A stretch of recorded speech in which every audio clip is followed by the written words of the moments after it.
As the party gathered to break into Aleister's mansion, Pet had the genius idea to bring a battering ram. They busted through that door like a teenager's first foray into Farok. It was a spectacular display of ingenuity and manliness from my husband. As they all entered the mansion, they bumped into one of Stryx's little pawns before he led them away to a trap of statuesque magnitude.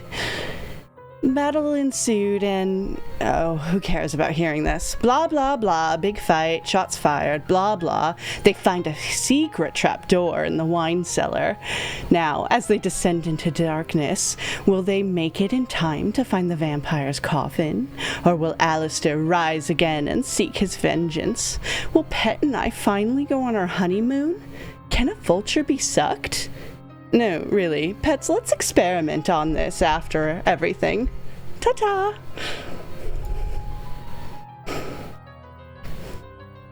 And as the secret hatch opens up in the wine cellar and you guys start descending into darkness with a brief interlude of Abysseria yapping in your heads for some reason on your recent adventures. Not gonna lie, it's gonna be quite calming and quiet when she's dead. Who said I'm going away? Oh, you will. Arrows aren't forever. No more answers after that. Fate. But you descend into the darkness. It is very dark, except for the fact that Altus is glowing like a light bulb because he's got the light cantrip cast on him. Put a fucking target on me, thanks. Hey, for the record, it's like shoulder-mounted tactical light. All right, I did what I could here. In general, I'd like to know somewhat of a marching order. You can go like 2 by 2. For sure, Trevor is up front.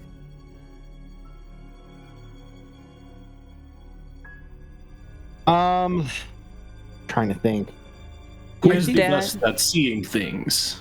Aurelio is pretty good dark vision, I would say, and I think he's also probably like I said earlier, he's ready to find Stryx and just kill this guy. So I think he's probably towards the front. And I know that you had said you can be side to side, but with Aurelio's large size right now, is that possible for him to still be side by side in the passage? Probably not, actually. You probably have to, be in your own space due to your size. So if anything, I said I'd probably take like that second row. If Trevor's going up front with somebody, I'd probably be just right behind them. It would most likely be Axel, I'm thinking, for like just defensive wise. Yeah, I think that makes sense. Yeah, one cleric near the front, one cleric in the back-ish. Plus, I assume they'll have good perception. Yeah, and Molly has pretty good dark vision as well. So I think maybe having her at the back, so we have someone basically on both ends too that can see pretty far. Like Molly at the back, then me, then Leandra, then Malira, then Axel, Aurelio, Trevor. Is that everyone? Well, Aurelio has to be behind Axel and Trevor. And then, so Molly, would she be next to some, like, there's Torin as well. Oh, we're side by side. Oh, yeah. Torin. Yeah. So maybe Molly and Torin on the rear guard. I think probably Altus and Malira maybe next to each other, that next line. Yeah. And then who else we got after that? Because it's like Trevor and Axel in the front, me, Leandra. And then Leandra. So maybe Leandra and Malira in the middle. Okay. And then Altus and then Molly and Torin. Sure. Kind of in that line together.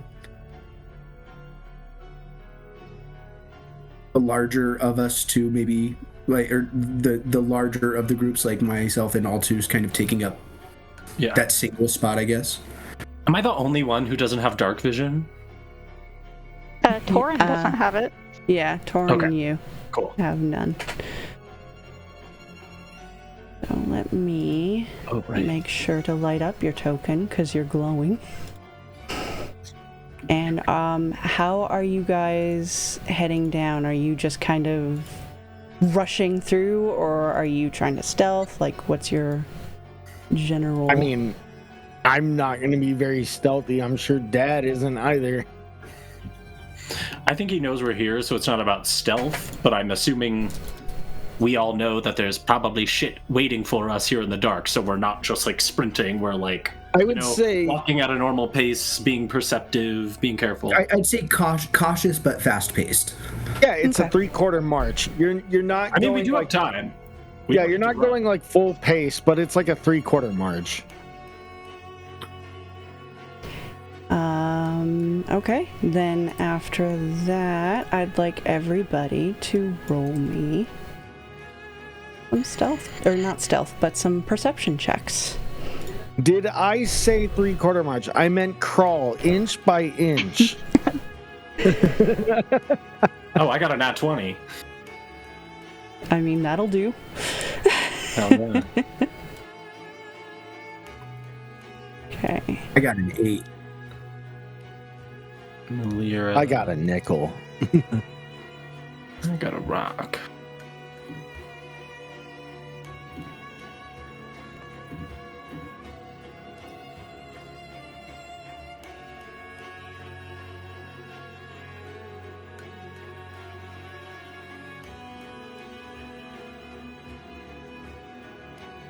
Fucking Torin got a 25. Jesus. He's been down in these kinds of depths before. He's like, I know everything about this place. All right, as Like, you how guys do you know? slowly creep down, there comes a point where you see a little bit of iridescence up ahead, and like I said, you're kind of marching down a 2x2 hallway of stone here, but something seems to be glowing up ahead, and those of you who got above a 15, which is quite a few of you, and especially that nat 20, you do hear some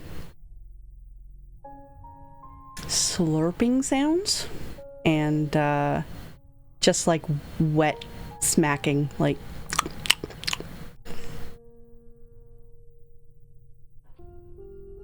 and eventually I assume we all sort of stop. Yeah, we're not going to run into this room. Hey, Aurelio, you want to be invisible and go check that out?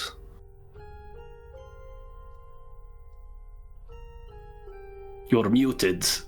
I could do that, but I've really only got one potion left.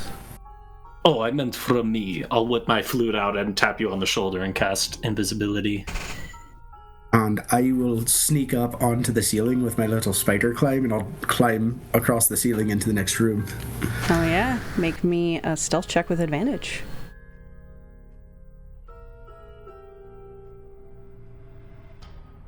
That just reminded me of that one Viva La Dirt. Oh, you're going to make him invisible by playing your music loud. Okay.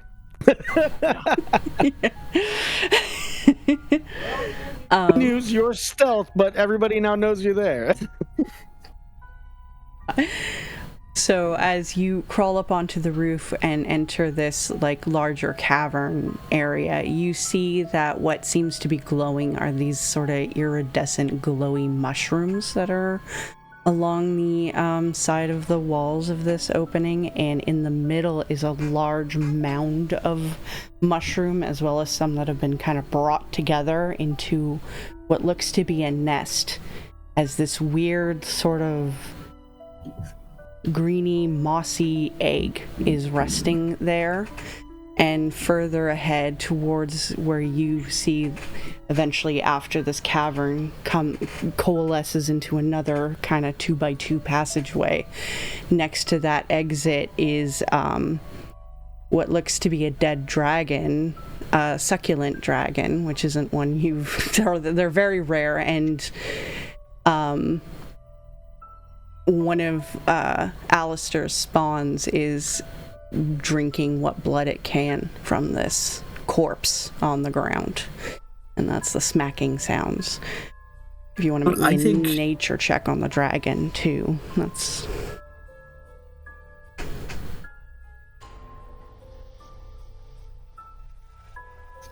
With, do you have advantage, or is that just... It wouldn't. I just still had that advantage clicked from my last roll.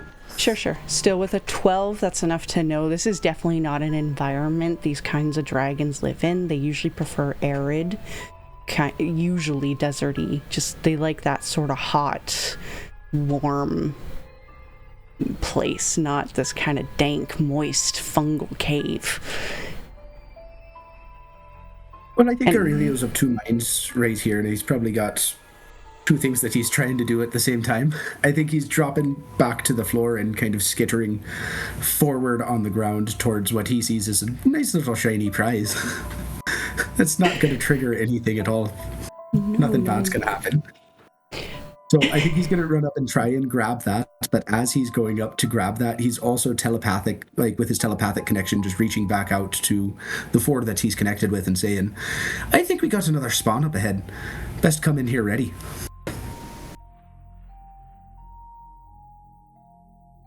And with that, Trevor will unsheath his sword and start going in. All right, I will... Going in hot. He is charging. And I assume everyone kind of follows in. Is this egg something that I need to make a sleight of hand check for, or is this something I can just pick up?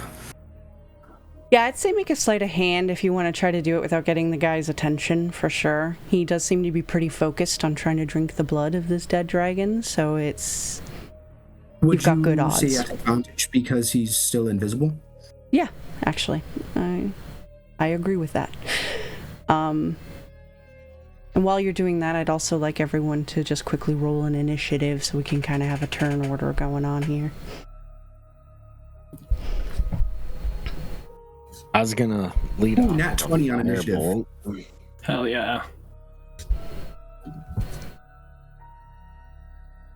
You won't really get a surprise round on him because you are definitely loud and clanky. He's going to notice you coming into this room, so I'm just... Coming in with a firebolt. Could I pitch something to you? Since I have had maybe a longer minute in this room, and I did get a nat 20 on my initiative, would I be able to maybe get a sneak attack on him while he's distracted with the others? Well, you're invisible, so you get sneak attack anyway. Yeah, you'd be fine with that. I meant more surprise attack is what I was getting at. Oh, yeah. Oh, you just want an extra one. Yeah. I threw the egg at him. I'm just kidding. I will say, because you're going for the egg, that's kind of what you're doing as your little surprise round, but if you want to, skip the egg, I'll let you do the attack instead. I forgot because none of you were on the map. I have to write your initiatives in. Yeah, plus you got a nat 20 initiative, so pretty sure you're going before this guy. Yeah. Likely. Canyon, last time you took a dragon egg in a campaign I was in with you, it did not go well. I mean, how could it? How could it? Everything worked out just fine. This fucking guy. Mm-hmm. Torn. The mom wasn't even mad. I'm trying to remember how it was resolved. I don't even. So we had to do the whole. It was basically we were in that Fey village, and we. Yeah, I remember doing all the puzzles. Yeah, we had to do tasks for all of the different Fey people, and then with that, they were able to help us. Not deceive, but persuade the dragon. I think we got an advantage on a persuasion check to try and tell him hey, we found your egg out in the woods and we're bringing it back to you versus we stole this egg. Because if you remember how I got that, it wasn't actually stolen. I made a conversation with a imp of some sort that was just chattering at me like in a monkey language, and I chattered back. Yeah, you like imitated the monkey language back to her. Yeah. I do remember that now. Yeah, that was great. All right. With that, you guys start charging in, and no, that music. This music. We're actually first up with Molly all the way in the back of the group. Do you guys see the map? Like Aurelio got a... Oh, that was his sleight of hand. Was a 28. Oh, you got a... if I read this right, you got a 28 initiative. Yeah, sorry, I just thought him and I had gotten the same thing, but I see his was a 24. Alright. Well, I can't see anything. And... Do you... Hold on, let me see. No, I can't. I'm sorry, I can see the map. Okay. I just meant I can't see, like, anything to attack. And... Am I still big? Or has that worn off? That's worn off. Okay. I guess, what would it take for me to, like, push through everyone? I mean, as long as you don't end your turn on somebody's space, like, I'm okay with you passing through friends. Yeah, you can move through allies. Yeah. Okay. I'm gonna go... There's right each here. square is 5 feet, so I don't see why you couldn't, like, squeeze past each other. Yeah, I guess that does make sense.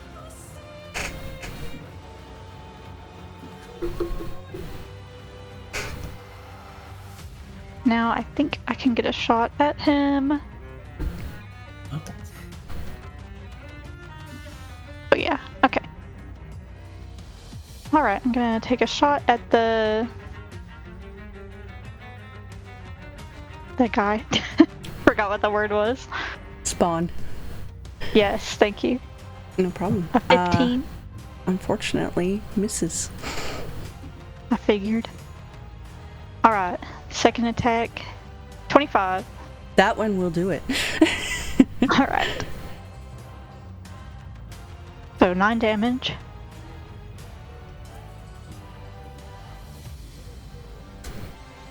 He was, deep into drinking, but as you guys all start coming and he hears the clunking of armor and what have you, and you bolt up to take the shot, he looks back just in time for you to shoot across his shoulder, and he gets ready to fight.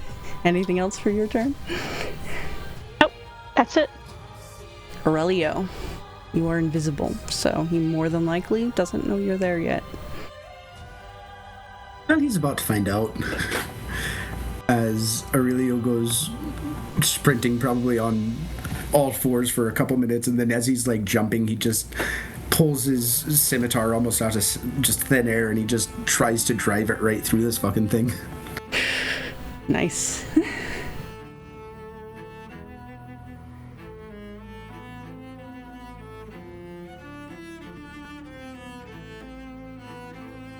Not 20. Yeah.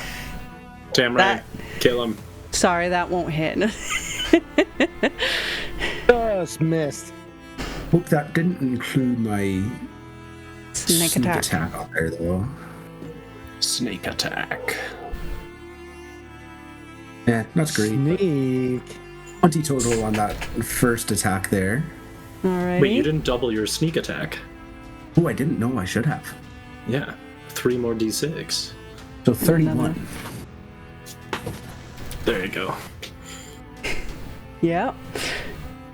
That was a good chunk that came out of him as you came down, and he just kind of felt the wind a little and looked up in time to just get it like buried into the other shoulder that Molly didn't hit. And Yeah, I'm kind of picturing like chaos has gone like almost all the way through him at this point. Like it's not Yeah. fatal because it doesn't really bleed or anything like that. But No, yeah. as I back out and try and drive it right back in again with Nick.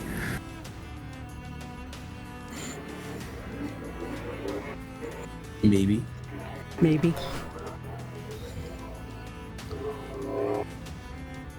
Oh, that shouldn't have been at advantage, I don't think so. Just 15 on that attack. Unfortunately, a 15 misses. Right. He is gonna still try and take a bite out of this guy. As you did come back and did it again, it was like just missing him. Very close to hitting him. That bite, though. He dodges from the stab, and he leans in to my jaws just clamping down on his neck. Hell yeah. For 14 more damage. All right.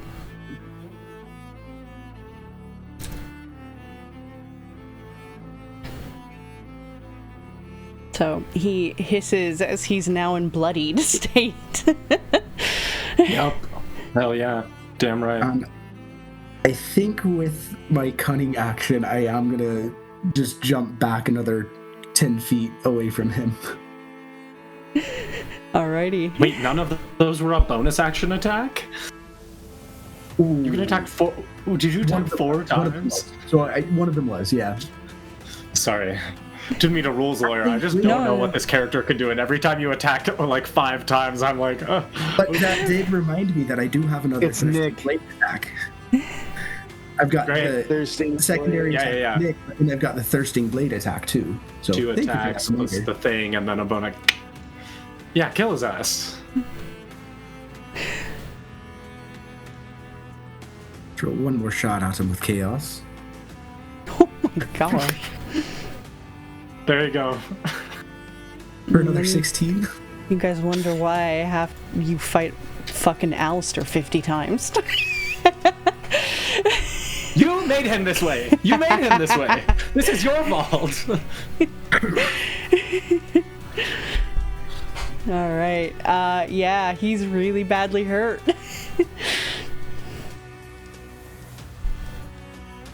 Anything else for your turn? I like to joke, D&D is balanced until about level 11, and then it's just a fucking nightmare to balance.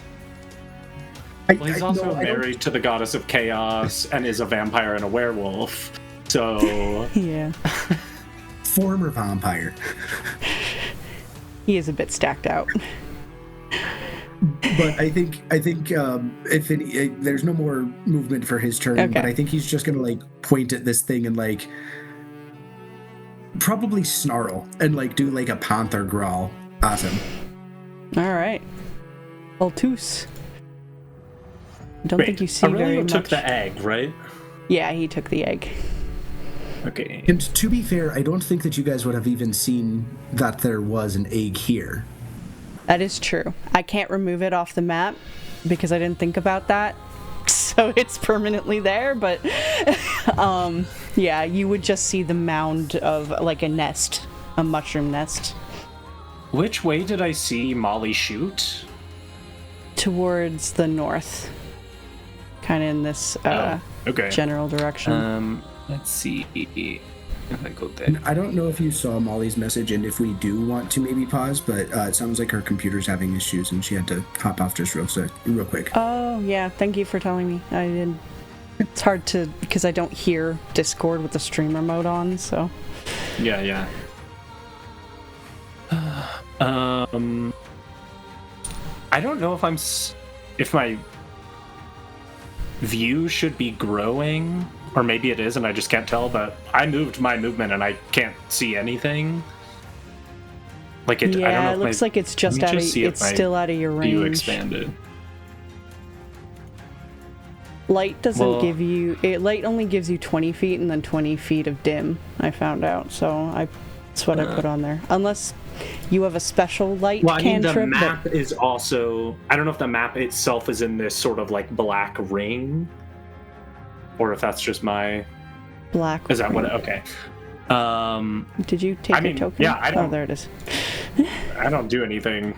I can't get anywhere, and I have no spells to cast, and I can't help. I'll go this way because I saw Molly shoot. So I guess I'll Wibbles. Okay, so the ring that you're seeing is Malira's edge of Malira's vision, because you have the control of the 2 tokens. Oh. So, so I can't see anything at yeah, all. like you can see 20 feet around you. I don't think I moved. I don't think I'm doing anything. Okay. I can't contribute, and I don't know where I'm going, so I'm gonna stay around everybody else because I can. Yeah. They can sort of lead me, so I'll just hang out. Okay. And that brings us to the Spawn, who just got real fucked up by Aurelio and kind of actually looks a bit scared.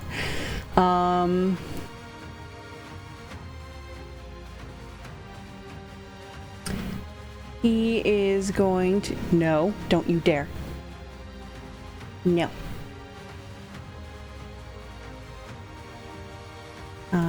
He is going to take a claw attack. A natural 20 will definitely hit Aurelio. You get 14 slashing. I'd like to uncanny dodge that, please. Can you a regular attack? Yeah. Okay. It's basically any attack that hits me. I use it as a reaction. Okay. Let me post in here just real quick. I'm not used to rogues, sorry. I just thought that was only for like AoE spells or something. Interaction have the attack stand That's against evasion. you. Ah, yeah, okay. Yeah, dodges only attacks. Yeah. Okay, then yeah, And you I think can... the evasion only does dex saves too. Like if it's a wisdom save or a con save, it doesn't matter. But if it's a dex save, I get reduced damage on those. So in that case, the 14 is reduced to 7. Does a nice. 17 hit you? 17 does not. Okay. Because he did hit you the first time, you are grappled by him. So he is also going to try to bite you. Please make me a Constitution saving throw. Ooh. But with that 21, he's like, ah! And you're just, fuck off. Like he's a little gnat, and instead he kind of gets a little worried, lets you go, and for a bonus action, he is going to disengage and begin running down the hall, shouting, "Enemies approaching! Enemies approaching!" And that is its turn. That'll bring us to Leandra. Do we have Molly again? I hope so. Okay. Torin's Yeah. up on deck, so... You are. Okay. So I think if Leandra is hearing that this guy is running and shouting like that, enemies approaching, she's going to try and run forward as far as she can. Mm-hmm. So that would be 30 feet right here. 30 feet. Good old clerics. And Guiding bolt. yeah, I think honestly that might be... No, let's go for a sacred flame. Why not? I think she should be able to see him. Let me make sure. She's got 60 feet of dark vision, I believe, and I think he's pretty close. He's just out of her 65. range. So if you said Sacred Flame, unfortunately that won't work because she has to see the target as far as I know. Yeah, If you and did it's only a 60-foot range. So otherwise, if you did something that requires aiming, I'd let her roll at disadvantage for not being able to see him exactly. Let's see, what does she even have? Trevor will be like, hold that thought. I'll light the way. If you want to hold a guiding bolt, I'm going to huck a tracer on my turn. Firebolt down the area. Malira has a plan as well. Yeah, Because she I think has dark vision. I think she'll dash her remainder at 30. All right. And that brings us to Torin, who can only see around Altus, 20 feet and 20 dim after that. All right. Well, I guess I'll probably at least step up and over to the side. Yeah, I mean, he can't see shit. I guess he'll just dash on his turn. So you can go up some more. Yeah, that makes sense. I think he just stops and takes a breather. Does a little stretch. Yeah. All right. With that brings us to Malira with Trevor on deck. Okay. So I gotta get. Malira's gonna move here. Can she see anything? Yes, she can. Just at the edge of her vision. She's going to. She will cast 1, 2, 3, 4, 5. You know what? Why not? She's going to cast a 4th level magic missile. So that's 3. It'll be 64 plus 6. I mean, he's already shouted, so it doesn't matter, but might as well just get the show on the road. Okay, it's 22 force damage. Where did you get the extra 5? It's a d4 plus 1 for everything, so it's an extra 5. Or gotcha, 6. Gotcha. Yeah, 20 force 22. damage? Or 22? 22. Okay. How does Malira want to do this?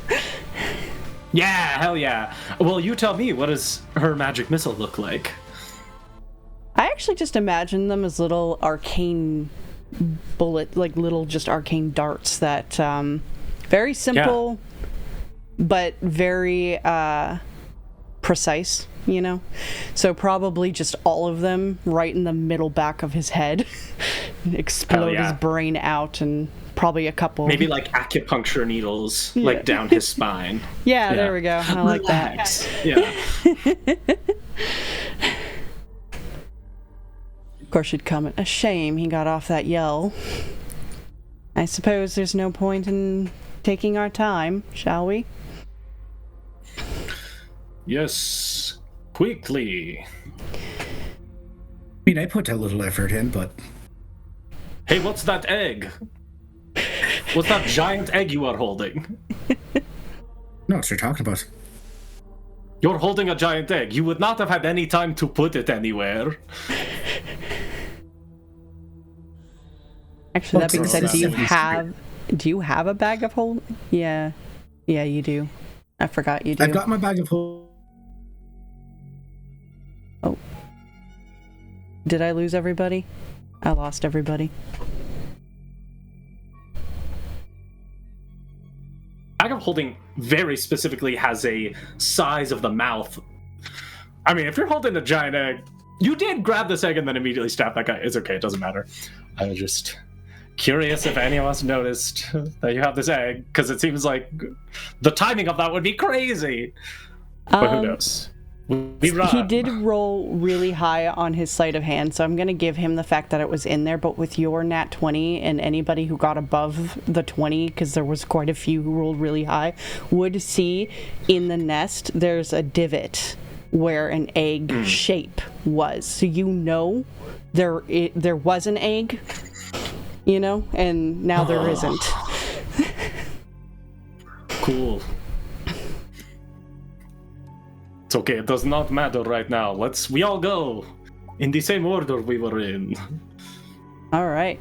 So you all continue down this path, and as you do, you start hearing up ahead sounds of almost like water kind of lapping ashore of some sort.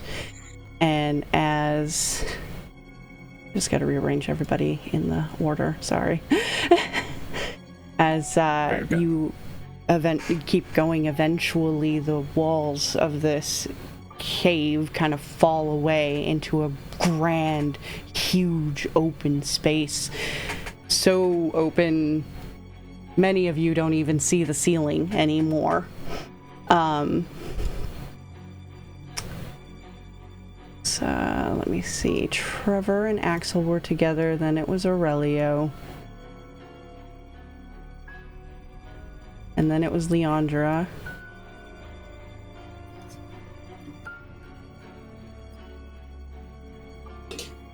And then it was Malira and Altus. Okay. But most notably, as we're running... Go ahead. Most notably, as you enter into this new space, you start hearing crunches.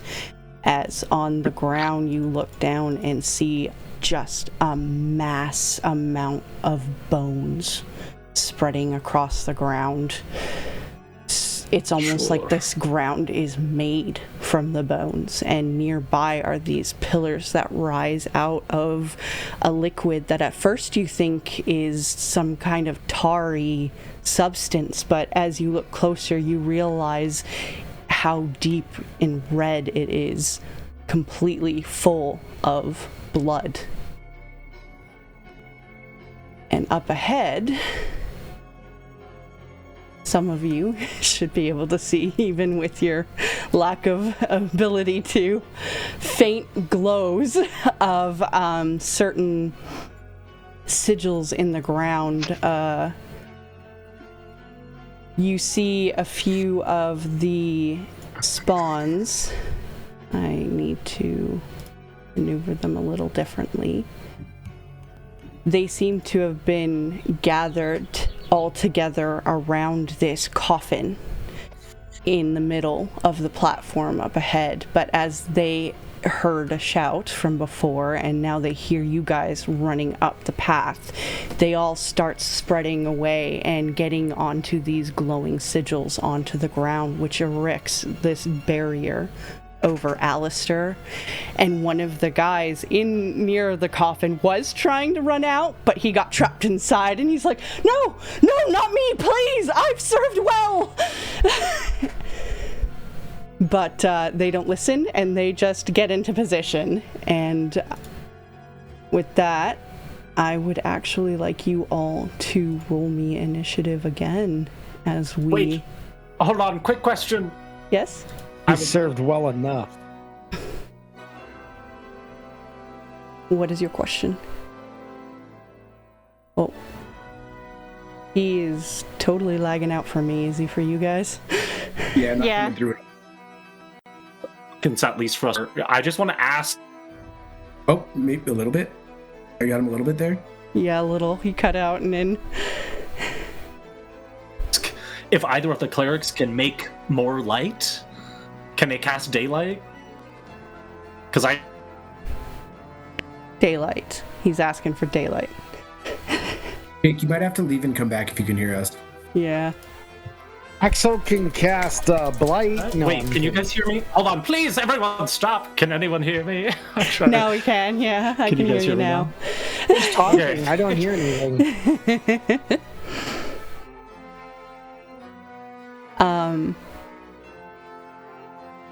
So, yeah, that being said, you don't know which of the clerics can cast daylight, but for me. One of you who has control of the cleric should know which one does. So I was asking both of them. Oh, you were just asking them. 0 light spells. In that case, yeah, Leandra would be like, I can.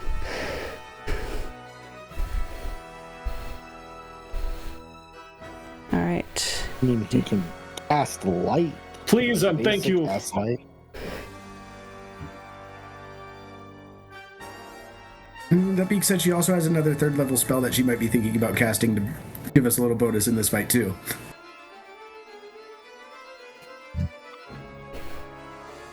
I could also cast something that will give us some help. It's up to you. I mean, it's up to her. Best. I can only see... I put myself... Sorry. I guess daylight is not concentration? I don't believe it is. Let me double check. It's been a minute since I opened her sheet. Which yeah, honestly... so it doesn't look like it's concentration. So yeah, like 60 feet of light, I think. I will cast daylight. And Canyon, I highly recommend you passing off NPCs to players. This has been insanely better for me. I want Cookie. Sure. We get into a battle at some point. We might be able to do that. I'll take Tun Tun. Tun Tun. Yeah, you have to do the Cockney accent with Tun Tun, though. No, you can keep controlling their voices. All I know is I can do an old man voice. Crazy old man, you gotta get it right. Right. Also, thank you. I'm so glad I got that effect to continue working, and the sigils have a glow effect to it too. I'm really happy how this map turned out. Yeah, you gotta show me how that one works, because that one's really cool. It's a program specifically that I was using that has that, and it can export it as a video file, which takes forever to load it into Roll20, but it does work. I have a question for you, Sarah. Yes. Before combat, could Axel pick up a stone on the ground, cast light on it, and huck it into that room? Yeah, I'll allow it. Where do you think he would have hucked it, though? I mean, I guess he can only go so far. What's a good distance for a hucking distance? Like 60, 70 feet. I mean, I'm not super strong, and I could huck a baseball like fucking 200 feet. Alright, I'll say 60 feet and put a little... Okay, I have to try to mark it. Hold on. Linger. Like, there you go, Altice. Hopefully that helps. Thank you. Sorry, I literally could not do anything. Much appreciated. I'm trying to figure out how to place a light, though. Hold on. I'm also trying to think too, like, right here, I could only put the light, like... I'll be right back. Here. Yeah, like right at the entrance. Yeah, so it might be best if we hold off on doing the daylight until we get a little bit further into the chamber. Just throwing that out there. An object. Wait, hold on. Can you guys hear me? Sorry, I heard only object. Yeah, that's all I heard. She doesn't have to cast it. Yeah, she doesn't have to cast it on a point in space. She can cast it like on her armor, and it moves with her. You can't so do there's it. like 120 feet. You can't. He's do talking it about daylight. Being worn or carried. Oh. Yeah. On daylight? Yeah, it says alternatively you cast the spell on an object that isn't being worn or carried. Oh, what the fuck? Okay, so they did change it. Of course they did. Okay, well, I don't know. Do what you want to do.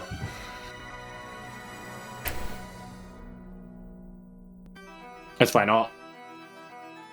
I'll figure it. Yeah, Leandra is ahead of you in the turn order, so we'll get better soon. Just not yet. Okay, that took a minute. I got a little light source there.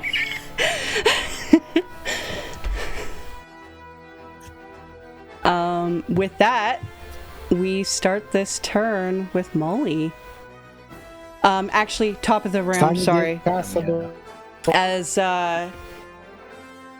you see this going, there is a red glow underneath the coffin and the spawn that got trapped inside, and he sadly hesitates, but he seems to know what he must do, and he opens the coffin and shifts Aleister over, where you see Aleister's been paralyzed and still inside, lifts his shirt and pulls out this nasty black obsidian-looking dagger. Oh, and starts stabbing and drawing in there, and that is the top of the round with Molly. All right. Let me see. Quick question. This kind of like lake of blood that we're in. deep does this look? Does this look like pretty deep, or? Well, you want to jump in and find out? It's hard to see through blood. Like, you can't see through it to know how deep. Well, I think Molly might just take a second and turn to Malira and just say, well, I don't know a lot about rituals like this. Do you think if we killed any of the spawn that it might stop it? I mean, that seems likely to me. It definitely looks like we need to get inside that barrier somehow. And they're all standing on glowing sigils, I think, so probably powering it. From the front, you just hear Aurelia just say, kill all the fucking spawn. So there seems to be... Chances. So the barrier is just like that smaller circle just around Stryx and the spawn that's next to him?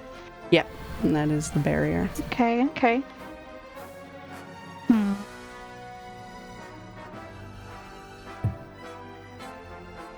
Well, fuck it, I guess. Molly's going to cast... This might be really stupid, I don't know. I'm going to cast Water Breathing on all of us. It's a level 3 spell, and it says up to 10 willing creatures. Okay. So... Okay. I like where this is possibly going. No, I said to repeat this song. Just like Tomb Raider style, she's gonna just step off the edge and see if she goes deep, or... You just go like knee deep at just sit out there embarrassed. So it's like climactic.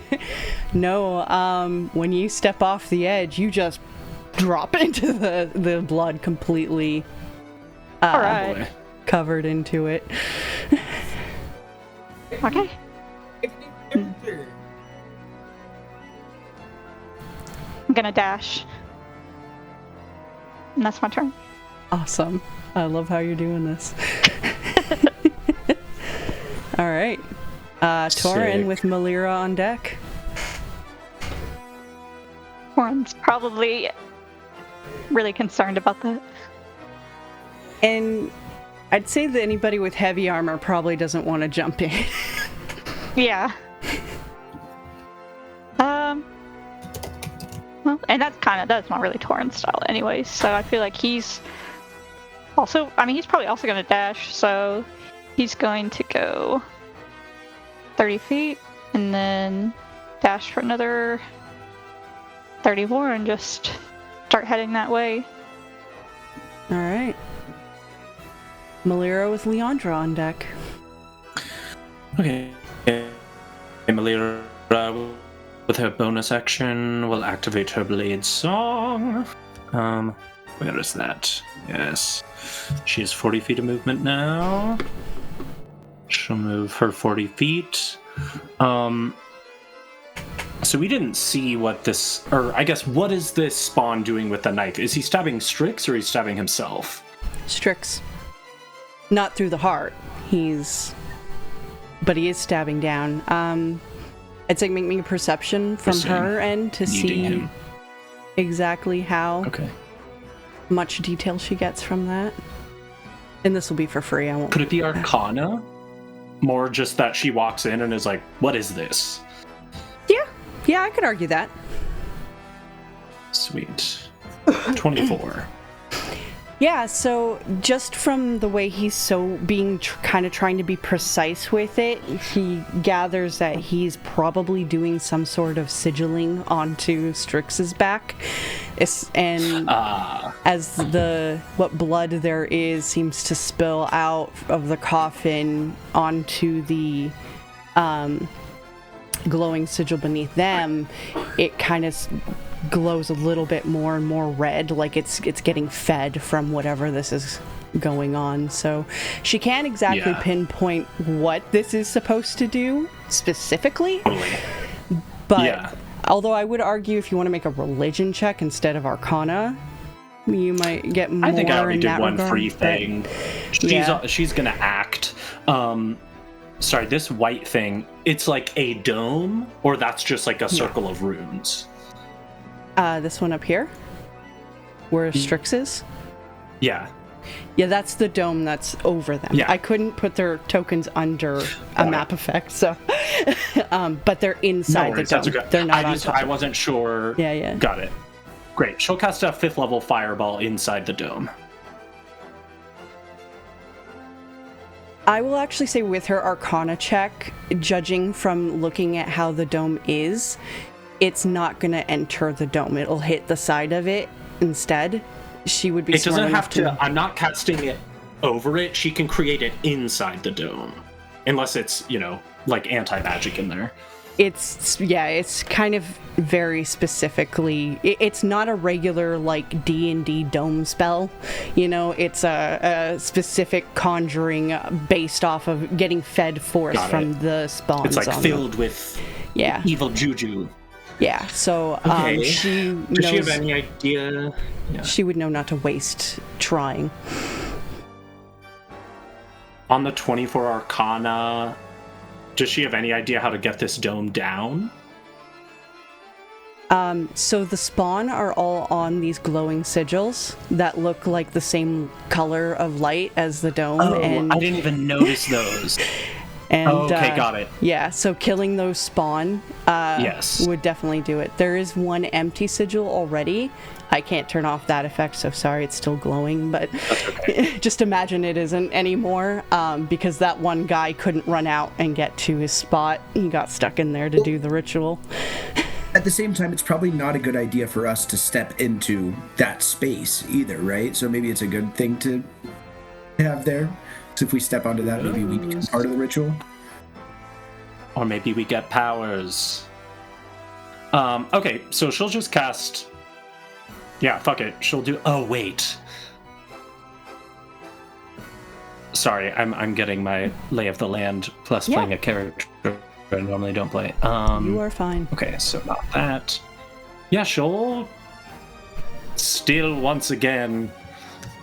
Why not? She'll cast a 5th level fireball to hit the ones on the left. These bottom two, like here. Okay, yeah, that'll do it. They need to make dex saves, I believe. Yes. Indeed. Or take 37 fire damage. Her DC is 18.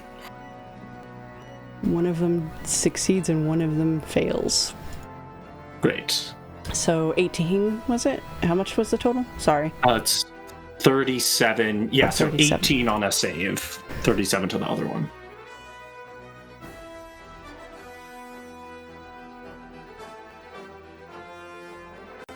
Anything else from Malira? Nope, that's all she got. All right. And I do round up, so this guy will take 19. Coolio. Leandra. Right, so Leandra is going to be moving towards this next room here, running in her armor, that 30 feet that she can get. Chunk, chunk, chunk, chunk, chunk. Right here. And then she is going to cast Daylight. Yay! Thank you. Up here. Hell yeah. Thank All God. right, let me... So it's This 60. first one is going to be Bright Light here. I'm just gonna scribble that in so I can figure out how to get a light over there. Hold on. I think I'll be realistic with the amount of light I'm about to shed. This is going to cover almost the entire whole map, so you might as well maybe just turn on the light effects. Might be a reason I don't want to. Got you. So that being said, there are ways that you can shadow certain regions on there and keep them shadowed to keep us from seeing them and turn the light on everywhere else. So it's 60 feet bright light and then what's another 60 dim? Yeah. Okay. that should have lit up for everybody a bit more. Hell yeah. Almost looks like we're underwater. Oh, it's blue, isn't it? Let me change the color. Hold on. I think there's a color somewhere. That's kind of cool. Hers wouldn't be blue, though. She is Atreus. It's white and red. I'd like to think that the first 60 feet is white, but then that dim other 60 feet kind of bleeds into a red hue as it goes and out. It almost takes that reflective glow off of the blood like lake too. Yeah. So I feel like it almost like adds that like hue in the corners of things that, oh dude, that's great visual right there. Hell yeah. All right. Love it. I'm just going to keep that scribble from my note of where the light is easily. So, all right. Anything else for Leandra's turn?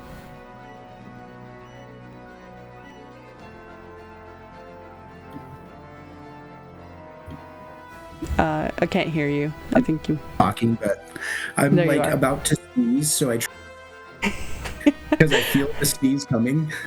Oh. So is there anything else for her turn? Yes, I would also like to use... Actually, nope, you know what? I'm going to call it right here. Okay. That leaves us with the spawn. None of them can really do anything because no one came near them. So they just... You do see a couple of them actually kind of cower and almost cover their head, trying to take as much cover within open space as they can. Some of them, though, look more angry and hiss at you like, come over here, bitch. But other than that, they do not get off of their sigils. And that'll bring us to Altus with Axel on deck. Great. So I can't see Molly. She just dove into a lake of blood. She did. Walked right on off. Are you saying you would not have done that? Did cast a spell on us. Yeah. You got. No, I think it's awesome, and I think you're probably right. But I think my character is like, wait, hold on, I really like her. What is she doing? Should I go in after her? But we've been chasing this vampire guy for like 5 weeks. Here's the thing. I don't think I could do anything to help Molly right now. Yeah, I'm sure it will be very difficult, if not impossible, to see because blood is opaque. So best of luck to her. She's a ranger. I'm sure she'll be great. Molly! Come back here! Oh wait, we can speak telepathically. Hey! Don't die! Keep us updated! Will do. God, so cool. So stoic. She really is fucking cool. I'm gonna get here and whip out my flute again and play like a really fast, angry, staccato, like giant tune, and use it to cast Wall of Fire. Blah blah blah. It's a 60-foot line that I can shape as I want, so I'm gonna hit these 3. All 3 of them? Okay. Yep. And then they'll make a DC 19 dex save. Wall of Fire. Let me... Why are you not letting me draw?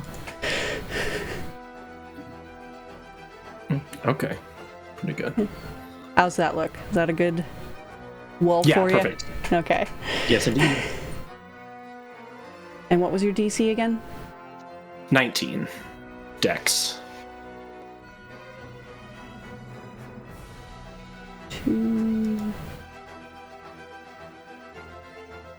All 3 fail. Hot damn. Fuck yeah. 23 fire damage to all of them. And this is fun. Any creature, blah blah blah. Well, one, it's opaque, whatever. To each creature that ends its turn within 10 feet or inside the wall. Yeah, so any creature that ends its turn in the wall or within 10 feet of it will have to save against that. And it doesn't look like they're moving anywhere, so... This is the perfect scenario for it. Yes. I was like, wait, hold on, this is great. They're not moving. Goodbye, little fucking shitheads. That's the end of my turn there. All right, Axel with Trevor on deck.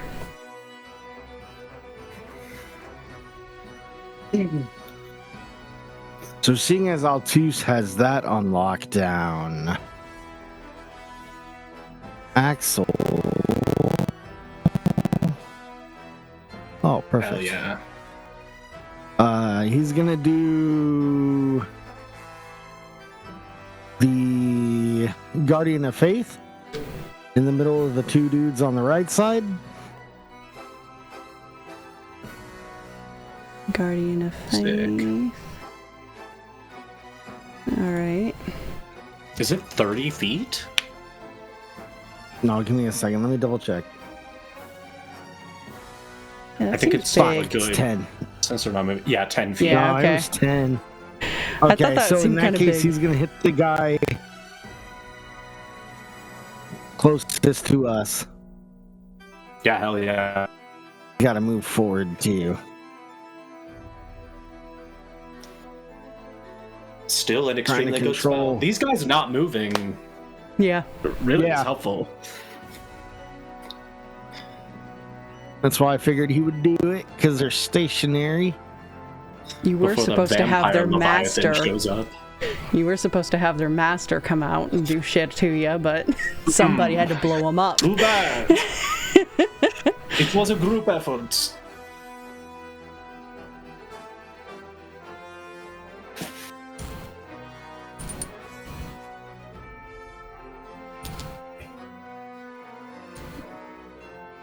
All right, let's see here.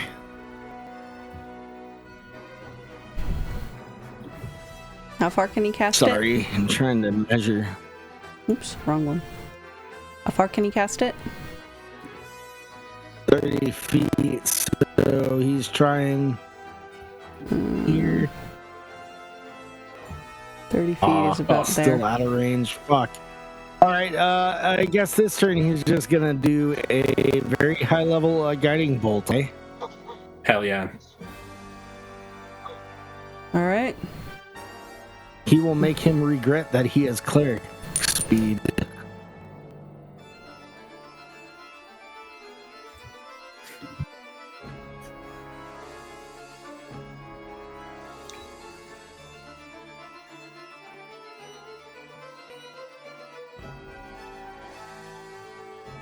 Makes me land attack roll. Upcast. When you click on it, a little window pops up asking you what level you want and whether or not you want to take the spell slot.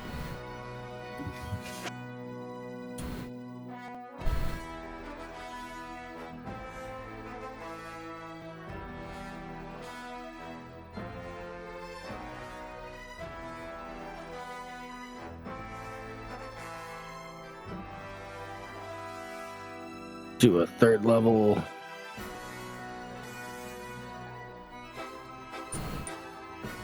Oh my god, come on.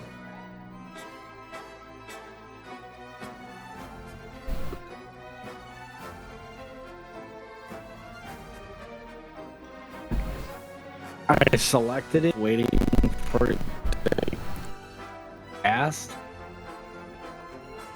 Yep, there we go. 25 will hit.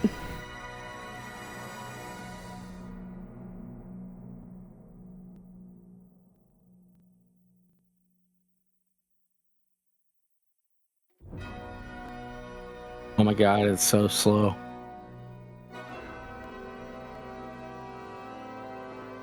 $20 radiant. That Hell hurts him. yeah.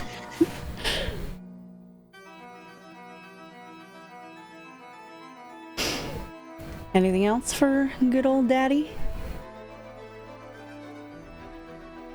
Nope. Alright, that brings us to your turn.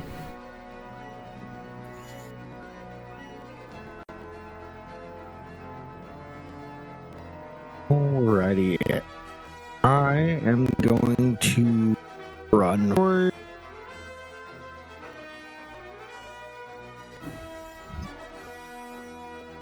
What the fuck?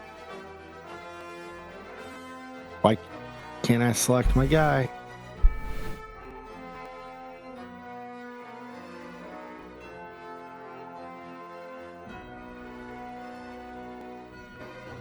Okay.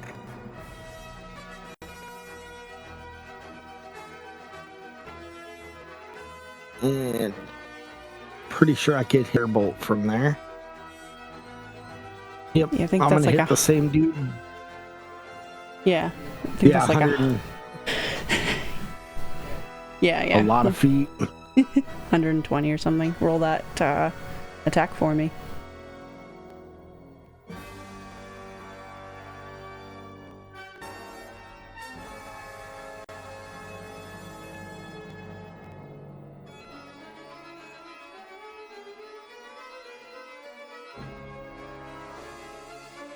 Is this on the one your dad hit with the guiding bolt?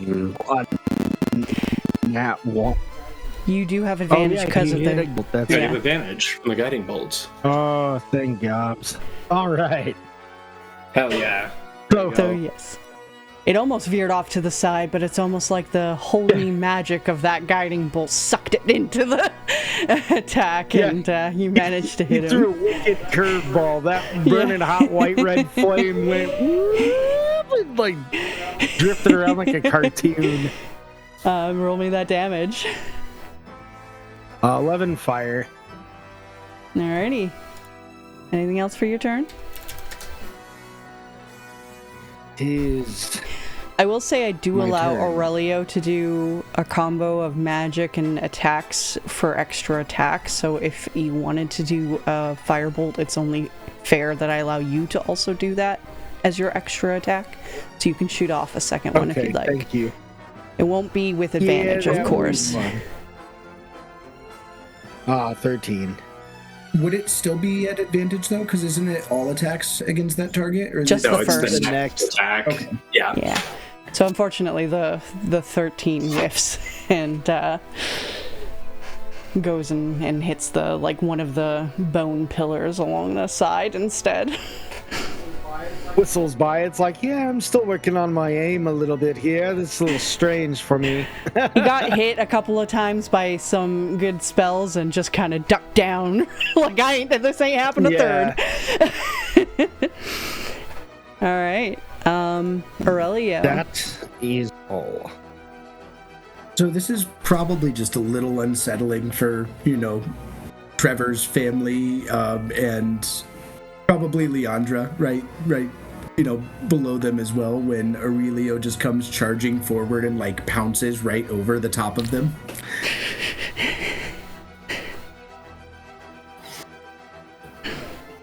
Trevor uses a reaction. No, I'm kidding. And I think coming in here, he's just gonna I'm almost kind of picturing the Danny DeVito. He pulls out his pistol and he just starts doing he just starts blasting. he's taking a light off of Molly here. Hell yeah. All right. I think he's shooting at this guy over here. Not very well, but he's shooting at him. Yeah, that one misses, unfortunately. I think the next one misses as well. Yeah, just a little. And he's just like,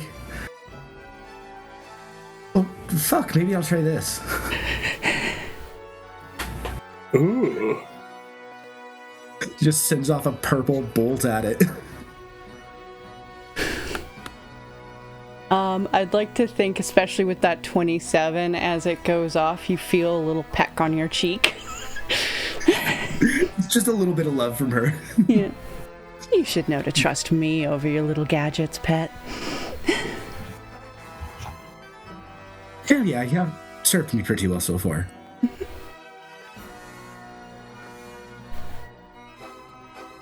Alright, roll me that damage for your Eldritch Blast. Oh, two. Two Yeah, damage. it's not much.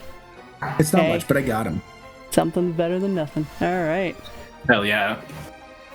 Okay, at the top of the round, you see the guy is continuing to carve in this something into the back of Aleister. He's a little shaky-handed as he's doing it.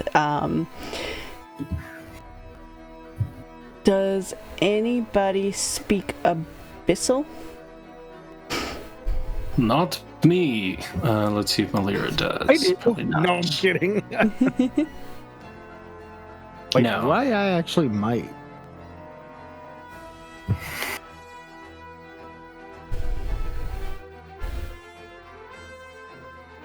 Does Mom? Because, she's got like 12 languages. Neither Aurelia or Leandra do. No, Malira does not either. Okay. She has 3. Then you guys hear somewhat of a booming, echoing voice from kind of that center coffin area speak in this dark language. And to try to make up Abyssal. Hawkdu Rockalena! And it startles. Dad knows Abyssal. So then Axel understands it as steady yourself or I will eat your soul. And it startles the spawn, but he continues and seems to have a lot more accuracy with what he's doing. Kind of sounds like he's saying something about eating his soul. Leon, Axel will just repeat it back to you guys. Yeah. Leandra needs to make me a Constitution saving throw. Punched in the appendix so hard. Meets it, beats it. So, in the space where her daylight is, shadows start growing out of the ground and coming from the top where you can't see the ceiling, and it's almost like it's trying to suppress the daylight. But there's just Please this... don't. But she succeeded. So, with that, she sort of felt that oppression trying to take her spell away from her, and she just says no, and it explodes with light again, and the layer action fails. Hell yeah.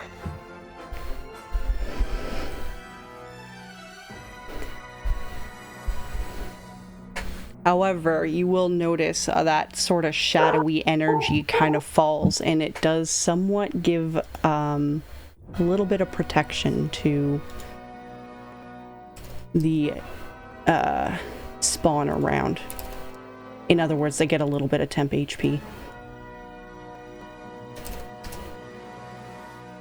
Okay, and with that, top of the round, Molly, you are underwater, well, under blood. All right. I'm gonna take my movement, and I'm gonna come like right up to the edge right here. Okay. I'm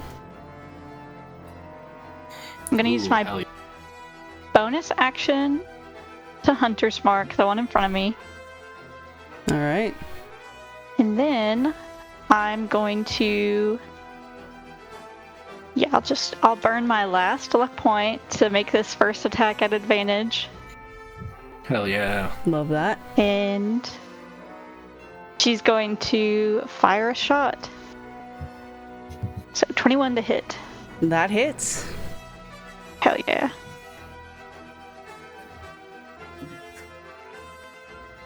So that's 17 damage. This guy didn't even know you were coming up behind him. He's kind of hissing over at where the cleric and fighter hit him with magic, and then all of a sudden you pop out and just right in his back, and he sort of stumbles but stays on the sigil and turns or whips his head around and just looks surprised and then angry at you. Yeah, I'd say as soon as he looks back at me with that like surprised look, she's gonna take her second shot.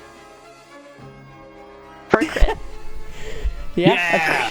That crit will do it. Hell yeah. All right. And I'd like to think as she like came up, like, because she has kind of like the cowboy head on, I'd like to feel like the blood just kind of like swooshes off of it and it's almost like dripping on the edges, but like kind of keeping it out of her vision a little bit. So she just looks like a badass. Well, yeah. And then, as this happens and he, hissed and looked angry at you, you retorted with a bullet to his chest. And normally this would have killed a person, but they are vampires, so it does take a huge chunk that splatters back, and you see some ribs and maybe a piece of lung that kind of flew back, but he is still standing, but he looks very hurt. He looks bloodied and bruised. All right. I'm going to use the very last of my movement to just kind of sink back into the blood. Just hide back there. Yeah, this is safe. All right. It's fine.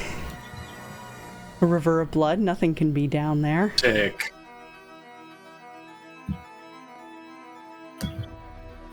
All right. That is Torin with Malira on deck. All right. He's gonna move up just a little bit. And then let me make sure. Oh yeah. Okay. And then just kind of hearing that shot, like just instinctively knowing that it was me, he's gonna try to finish him off as well. So he's gonna take out his crossbow and he's going to make an attack. So he crits as well. That is awesome. Damn right. So 26. And he's hitting the one you hit? Yeah. Alright, so normally regular piercing damage would not have actually hurt them, except that they are in the daylight spell that didn't get a chance to be snuffed out. Due to the sunlight being amongst them, this guy had turned, looked like he took this blow from you and kind of was just reeling with it. And then immediately you see out the middle of his head this bolt pierce out, and it just gets stuck right there as he clonks over and dies. Amazing. Does anything happen to the ritual that's going on? The sigil he was standing on seems to power down, and you notice that the force field flickers a little bit. Okay. The actual sigil that yeah. Aleister is under still remains. It's just the force field that stopped. Well, it couldn't be that easy. Well, I mean, it's still there at the end, but yeah. I think with that, Torn will probably just like swing over to the right, and he's going to hit this first one that's on this side with his second attack. Oh, yeah. So, 9 to hit. He is simultaneously sad Molly didn't get to see his badass shot there, because I realized she went back in the blood after I explained it. Or maybe as you were sinking, you saw it. But because you went under the blood, he's happy that you didn't see how he horribly missed on the second one. He killed one of them. Just getting mad at the crossbow like this fucking old thing. Just getting like a cramp in his wrist. Yeah. All right. That carpal tunnel kicking in. Yeah. Would you like to move or anything like that? I think he'll stay right there. I mean, he's fine with that. Okay. Malira with Leandra on deck. Okay, let's see. Paste. Yeah, that was my plan. She'll Oh, I think we're losing Jake again. give him a little kiss on the forehead or whatever. Oh, hold on. She'll cast I'm super something laggy. and kiss Am I somebody super on the laggy? forehead. Yeah, we got you back, but I didn't hear what you had originally tried to do. I feel like it's like lagging when I go to a different tab because I have whatever. I might just have to turn off my camera. Yeah, she's gonna cast haste on Trevor. Okay. Trevor is hasted. And She does that. And Kick some then ass. she will move. If you go down, Dad won't. She'll move this way. And that's all for her. Okay. Or you know what? Because you allow 2 spells in a turn, right? Yeah. As long as it's a bonus action one, you know. Okay. Yeah. Oh my god, where did her character sheet go? She's just gonna Misty Step to get 30 feet closer to this guy up here, so... Because it's a long way, so... Sweet, and that's all.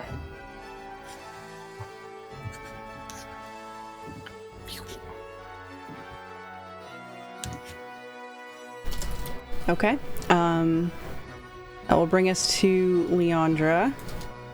Instead of me trying to type your answer, please ask it out loud so the audience knows anyway. well, no, so I was thinking since you've been flavoring her with voice and I've just been kind of controlling her character sheet, I figured that's kind of why I wanted to text that out too. So do you want me to try and roleplay that as Leandra, or do you want to roleplay that? I can try to roleplay it, but I was just saying, could you just say what your plan is so that Yeah. So her goal here is she wants to go her 30 feet that she can go forward, and I think that as she's doing that, she's probably holding on to either her holy symbol or her sword, and as she's doing that, she's kind of like praying to Atreus, and as she casts her spell here, this Crusader's Mantle, I think she is using like trying to pray for a little bit of a boost to this spell against Atreus's dark enemies, and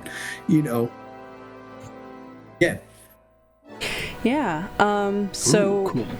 With that, as she steps forward, she will say, clutching, she does have an amulet of his symbol, and just pray, Atreus, there is a foul evil here that we must vanquish.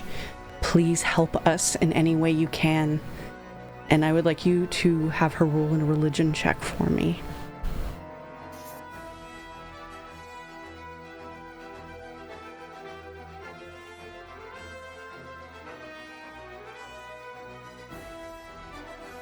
With a 19, I'll say that is enough. And as you requested, that radiant damage can be upped to a 1d6 instead of a 1d4. Hell yeah. So I think that she'd tell everybody who's within that 30 foot, or to stay within that 30 feet around her, and just say, stay around me and your weapons will be boosted with the holy light of Atreus, or something like that. Mm-hmm. Sick. Does Aurelio hiss and thank shrink God. away? No, I'm kidding. No, not quite. I don't know how to make, like, I could make her glow or something. Yeah, like, I don't know how to make her have an aura for this, so there is dynamic lighting, so I can make her glow, I guess. You could just grab a circle, like you just draw a circle, and then we move the circle each time she moves forward. Yeah, I think that might be the best. It's also pretty far. Like 30 feet is pretty far. Alright, so please hold while I draw this out.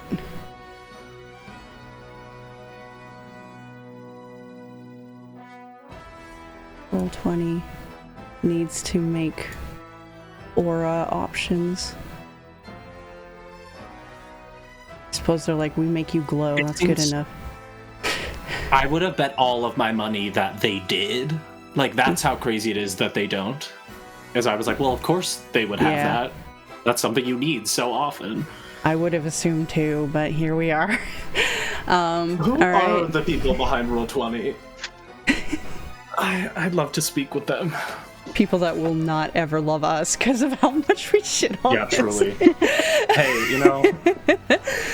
All right. With that, it is the vampire spawns. Again, no one has come up to attack them, and they literally actually can't get off the sigils because they are spawns of a vampire who ordered this. So they sit there, and 3 of them will burn at the end of their turn. I guess they all hold an action if anyone gets near them, but other than that, yeah. So do they have to roll a dex save again? No, I did check the spell. The dex save is only the first time you cast it. If they end their turn inside it or within 5 feet of it, they just take the damage. Oh, so shit. they'll all Okay. take 23 points of fire damage. Okay.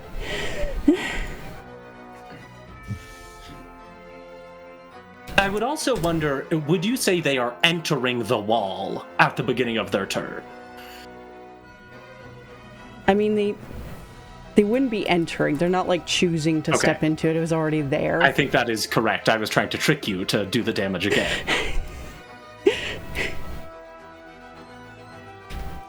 Perfect. All right. How one are they of them looking? became bloodied and bruised, and one of them is bloodied. The other one is still like he's about to be bloodied, but he's not quite there. Damn, Jesus. They're so powerful. Okay. Altus, you are on now with Axel on deck. Okay. I have 2 questions. I assume casting Dispel Magic on the thing in the middle of the dome, it wouldn't work in the dome. Yeah, no. And it probably wouldn't affect whatever's going on. Okay. Yeah. Could you do it to one of the sigils? Oh, that's a good question, actually. Either way, I'm going to start by moving 35 feet forward. That's my movement. So it's established that, like, spells aren't going to work inside this dome. Do you think that my Cloud Giant bonus action thing would work? What's your bonus action thing exactly? That I can teleport 30 feet.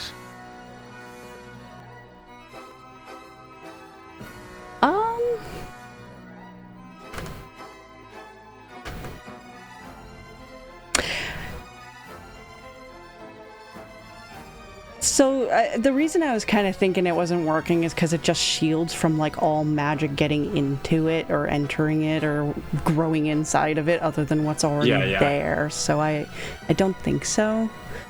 That's okay. Also, are you trying to get inside it? Yeah. No one else can, and it's just one dude in here. He would probably kill me, but I could, like, shove him away and knock the knife out of him. Although I probably wouldn't be able to do that anyway. Also, I'm not trying to be he would attack me and the wall of fire would go away. Oh, no. I figured the answer was no, because it is magic-ish. Yeah. It's very god-fueled, so... Let's see. Yeah, no, I figured I wouldn't be able to go in there. I mean... I guess I'm surprised that the vampires are, like, not even close to being killed, so I'm a little, like, do we need to hurry? Should we do something dumb? Let me think. I don't...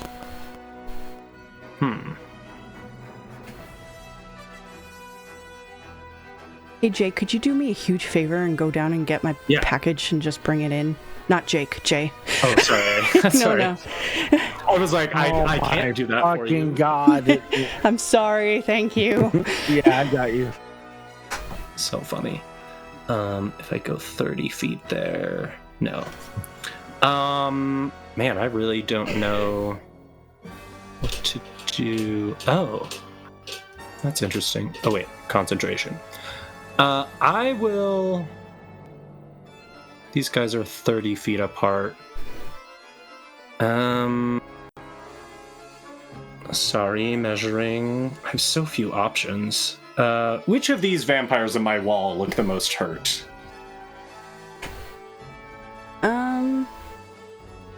This one in the middle. Okay. Well, I should have asked that before. Well, I can't reach him, so I'll just cast Vicious Mockery on the one down here. Okay.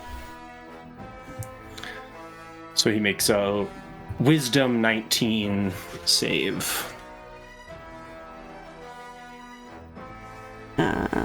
see. There it is. He just fails. Great. So- I say, you're going to die down here, and you're ugly. And he'll take 7 psychic damage and have disadvantage on his next attack. He's like, why does this I'm hurt sure my that will come up. feelings? Magic. Great, that's all for me. Okay. Sorry, are you back yet, Jay? Yeah. I appreciate you. Yeah, I bet you do. It is Axel's turn with Trevor on deck. Axel just gonna kind of walk up here. And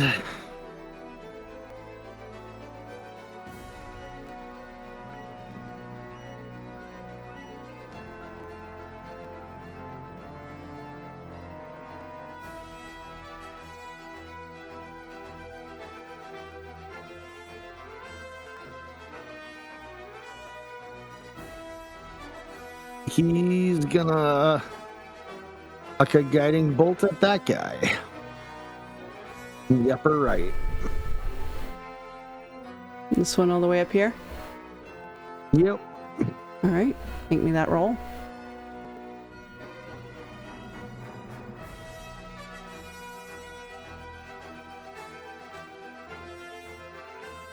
Roll 20 is the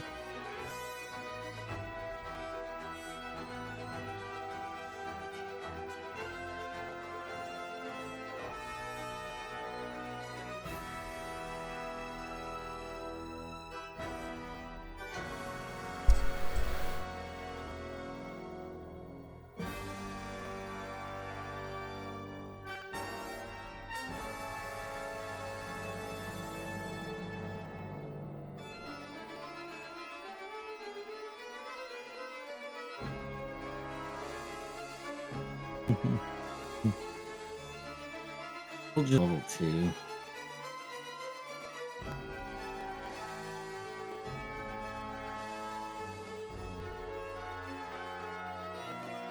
A critical hit will do it. Yes. Woo! He's just like this guy over here, fucking Vexthal and Oh yeah.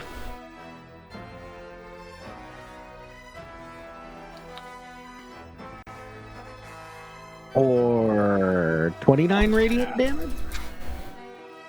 That is huge. He doesn't die though, but anybody who attacks him next will Very have huge. huge. Anybody who attacks him next will have advantage. Anything else for... Oh, he also is in her mantle. I think that's weapon attacks only. Radiated when in the aura, you and your allies each deal an extra 1d4 damage when hitting with a weapon or an unarmed strike. Yeah, you're right. So, never mind. Anything else for Axel? I'll roll the holy, Sarah. I mean, That's okay. you could say that faith is a weapon. Just historically. Hey, yeah, and Faith has given it a 1d6.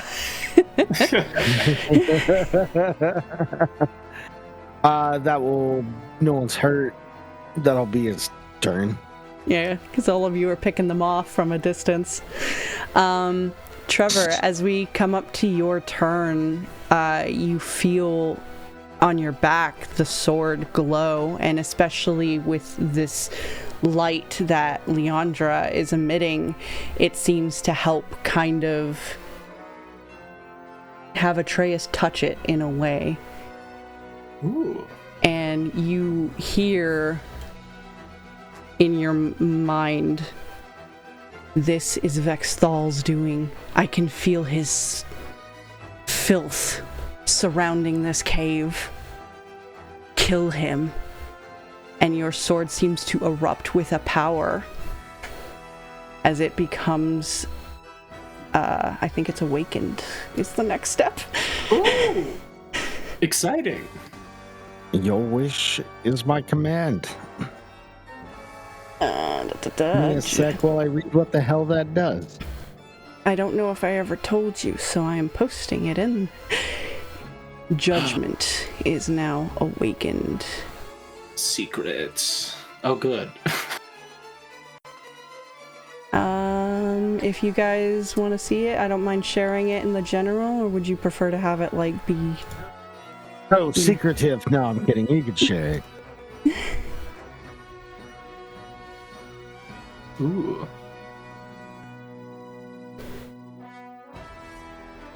Ooh. So it is +2 to attack rolls and damage when striking or affecting a creature that has murdered the innocent, betrayed under oath, or committed cruelty for gain or pleasure. It will also do an additional 1d6 radiant.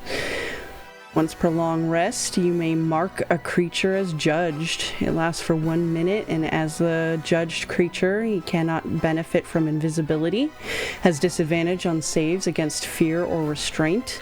If the judged creature drops to 0 HP, they cannot be stabilized by magic unless the wielder allows it. Allies within 10 feet gain advantage on their first saving throw against charm, fear, or domination each combat. Ooh. Hell yeah. Okay. No, I'm kidding. That's awesome. He's just like, sweet. He's gonna pull out his blade and point at the dude in the upper right corner. This one's coming in hot. Hi, Momo. I'm gonna throw some balls of fire. Remember, you have haste. Just not. So you might be able So to I get 3 of them. Weapon.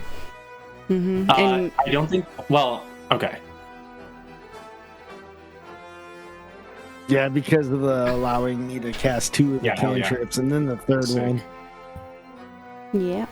Oh, well, I meant you might be able to get to him and hit him with your sword. I don't know if that's better. No, see, is my movement. I would have to fully dash. You have haste. Yeah, I have 60 feet of movement. And then a hasted action that you can dash with. And then you have your normal action. If you want. I mean, do whatever you want. I just was reminding about haste stuff. No, I was just thinking I would get to him and then burn my turn. Is how that would work, but let's see. So 60 feet. Actually, 60 feet gets me right there. I think this That's fidget sudden. spinner entertains Momo more than me. He likes to make it spin. Okay, so on the one turn I can, or one action, I move 60. I will That's just your movement. use. Because it's double. Yeah, it's just my movement. So then to get to him, I bonus action dash, right? Or use your haste action to take the dash action, yeah. And then you have your regular action after that. Yeah, I'll use the haste action. Dash. I think you're moving Axel, not you. Oops. My bad, Dad. My bad. I also keep making that mistake with their tokens. Mine's easy. One's really big, one's really little. With dash. Yeah, I'd have Trevor, you are 120. further back. Yeah. I still have 120 feet with a dash. Oh, Yep. true. Yeah.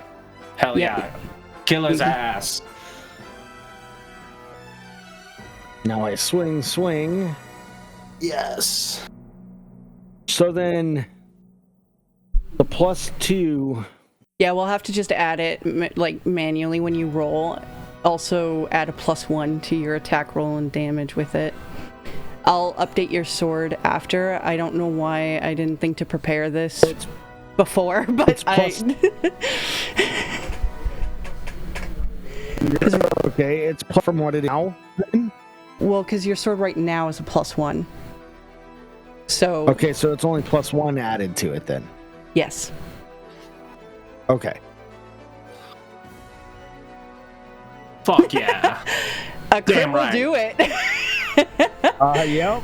I love Hell that. yeah.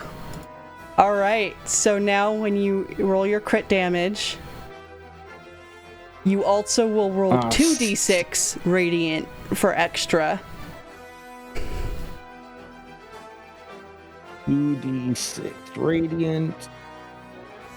6.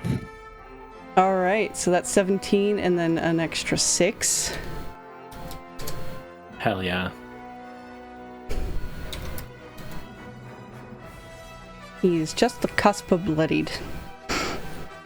Oh my god, Jesus Christ. And then Oh. going again. Thick That's a- boys. Yeah, that'll hit. Lots of nat 20s tonight. Yeah.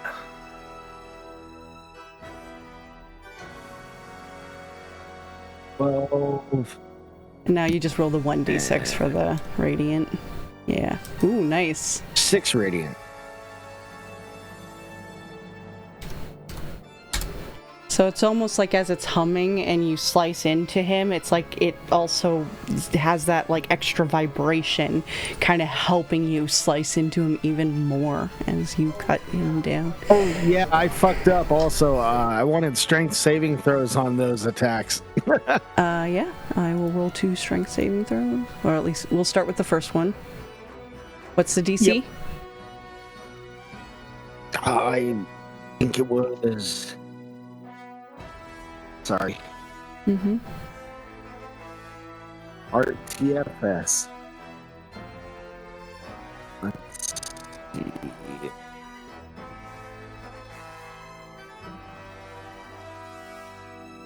It's probably think it was- 17 or 16. Yeah, I want to say it was like 17 or 19. It was in that range. What is your strength? Is it +5? Yeah, I am So like it's 17. super cap. Then he would fail. And that knocks him prone, right? That knocks him back 5 feet off of the Ooh, thing. Oh. interesting. Yes. Do you have enough movement to catch up to him to take that second attack you had swung at? Yep. I would have had an extra 10 feet of a bunch movement. more. Yeah. As you step Yes. onto the sigil, it will reglow again, and you kind of feel like energy pulling from you. It won't give you a disadvantage or Oh yeah, anything no, like I'm that. not touching the sigil. Then you might want to move up another square if you can. Yeah, yeah. There you go. I was gonna move around it. Okay. I'm not gonna knock him off to make myself sacrificed. Then yeah, you fuck him up. Actually, yeah, no, never mind. Did you want him to do another strength save for that second attack that you did?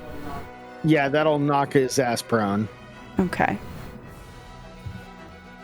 If he fails. He did fail, so he is prone. Hell yeah. Which will Just give him eat this shield, little- bitch. This little guy on his hands and knees icon. All right, anything else for your turn? I believe that was all of them. Aurelio with layer action and then Molly on deck. Well, Aurelio's walking forward and he's just got his sword drawn. It's been drawn since he killed this last vampire, and he's just walking forward. His eyes are just on Stryx at this point, and he's praying just in his head to Abysria here, and he's reaching out saying, Abysria, my love, these others, they've been helpful, but you know this is just between me and Stryx. Put me through that barrier so I can face him one-on-one. We know that's how this really should go.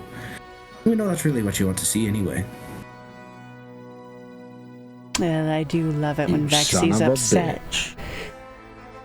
I do love it when Vexy's upset, but roll me a religion check. I'll say with advantage due to her being your wife.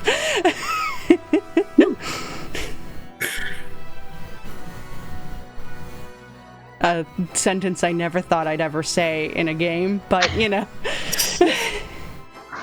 16. Oh, I can't deny you, pet. And you feel another little kiss on your cheek, and anybody who could see it would actually see purple lip prints on the side of his cheek. So he's walking forward pretty much to like the edge of this circle over here, and then he just does his... You've seen this the last time that he kind of went through, it was like the wall of unbreakable force. Again, he just uses his panther step and just in a misty, purpley black abyssria mist, he just disappears from one side and into the other side of this barrier here. Probably just smiles. With that too, it's almost like that kiss was a mark to get you through a god versus a god, and it is her age, so guess who wins? You feel it kind of burn and sting a little, but it pops and you no longer have the mark on your cheek, but you are allowed through the barrier. And so that was just movement and bonus action at this point, so I am going to probably try and stop this guy from completing his ritual. So instead of attacking Stryx just paralyzed on the ground, I'm trying to just chop away at this other fucking guy who's in the way and trying to carve into his back. All right. Yeah. Kill his ass.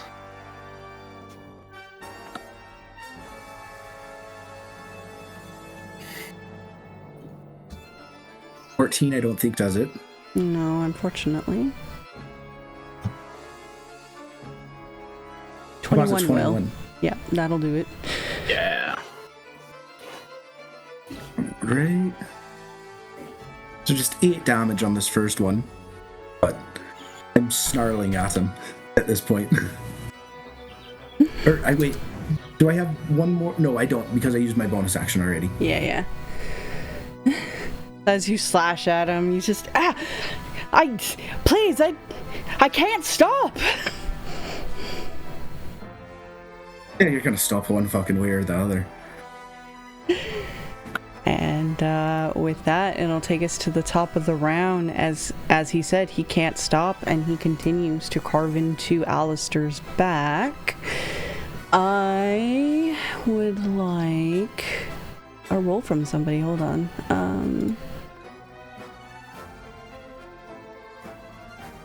I might have made a few too many layer actions to pick from, so. Just real quick, that was such a good visual of you like going through the dome. Yeah. And like your purple chaos mist. Thank you. And thank you, Sarah, for allowing that. Yeah. I mean, you're married to God. Yeah, it helps. Yeah.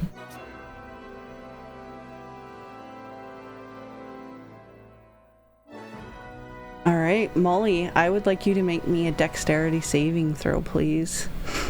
All right. No. 24.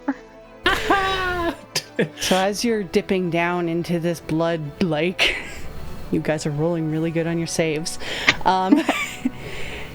You feel something kind of brushing up against you, and you manage to like quickly maneuver, as it's hard to see because it's tendrils of blood in a lake of blood are trying to wrap around you and basically pull you down, but you manage to slip out of their grasp. You still take a bit of damage from them, as they did try to nab you and just have this life suck and vitality thing that they do.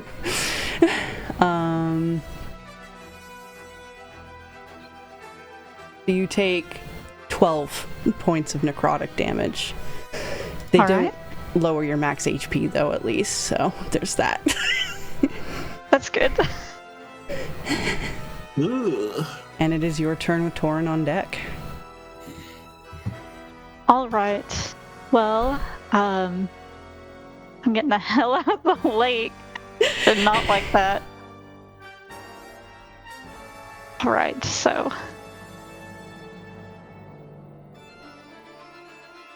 get to about right here. And then I'm gonna go ahead and take a shot on this guy that's in front of Trevor. I'm assuming that's at advantage since he's prone. Yeah. Alright. Oh, and before I do that, I'm gonna use my bonus action to move my hunter's mark from the guy we killed to him. Good call. Also, just so have... the internet knows, I know rules is written, you technically get disadvantage from a distance with prone, but I don't care. I like giving advantage.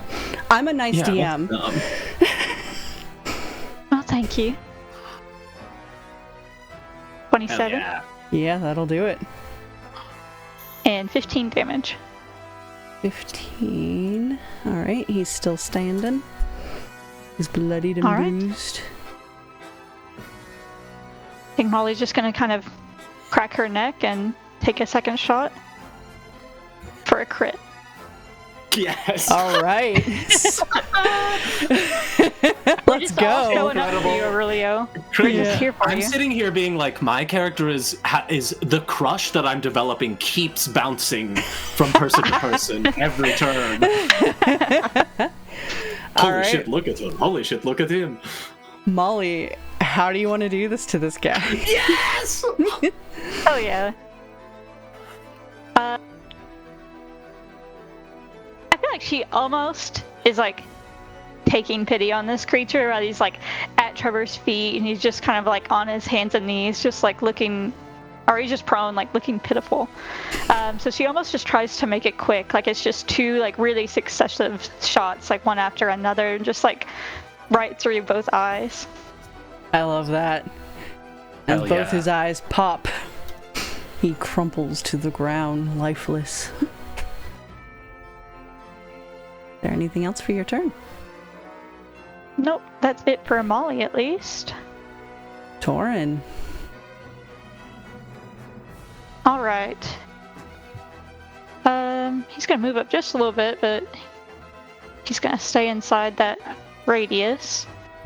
And he's gonna just take a shot at this first one over on the left side with his crossbow. Alrighty. So 13. Unfortunately, will not do it.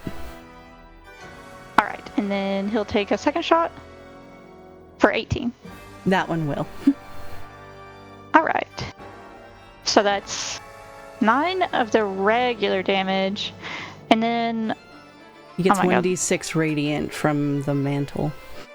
Okay, thank you. Yeah. So 5 radiant.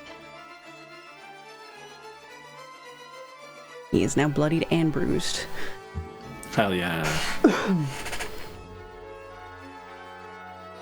Alright, That's anything it for- else? Yeah, that's it for him. Malira with Leandra on deck. Malira will move her 40 elegant feet Course. elegantly and move here and cast Steel Wind Strike. So she'll Hell make an yeah. attack on all 3 of these little dudes here. So she has a plus 10. Sorry, I'm just doing it manually.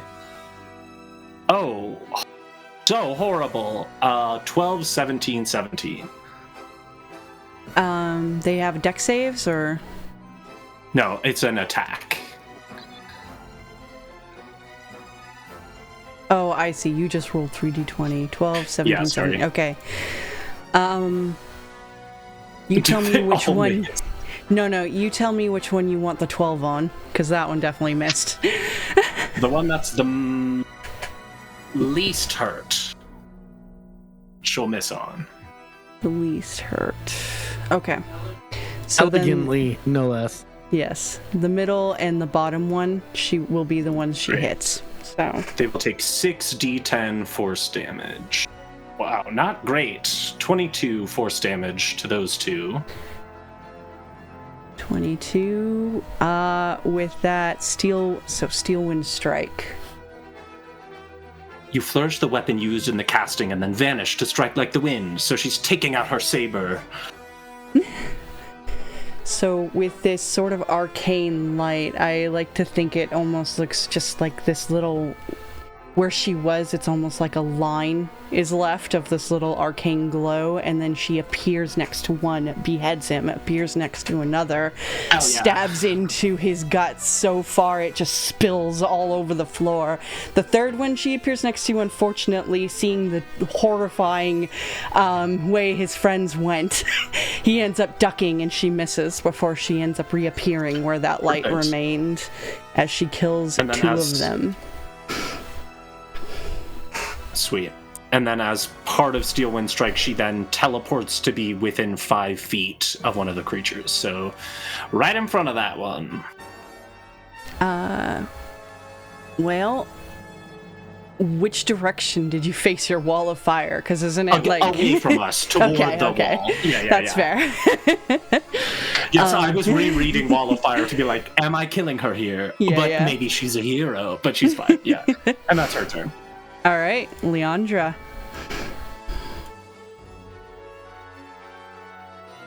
She's really bummed because her kill that she wanted just got taken out, so she's like, damn, that was the one that I was going to go for. But she runs forward just a little bit.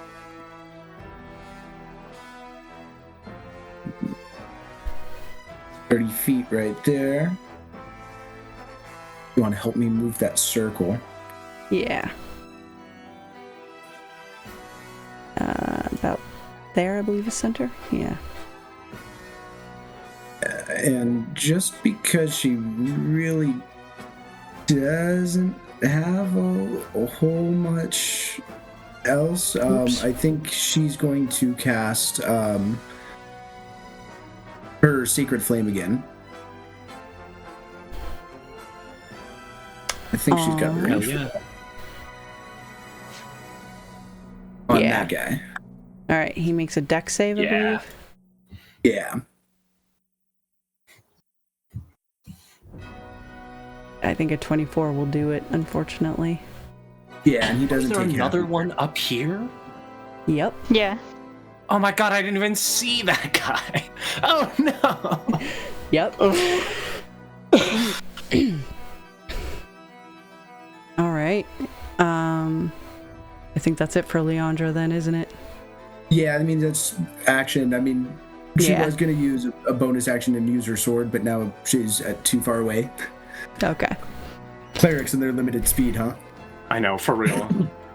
So finally, this one spawn has a chance to attack something next to him, and he attempts to attack Malira with her, insane fucking AC. Bring it on. Which I think is, at a 22 at the moment, isn't it, or something? Yeah, 22 right now.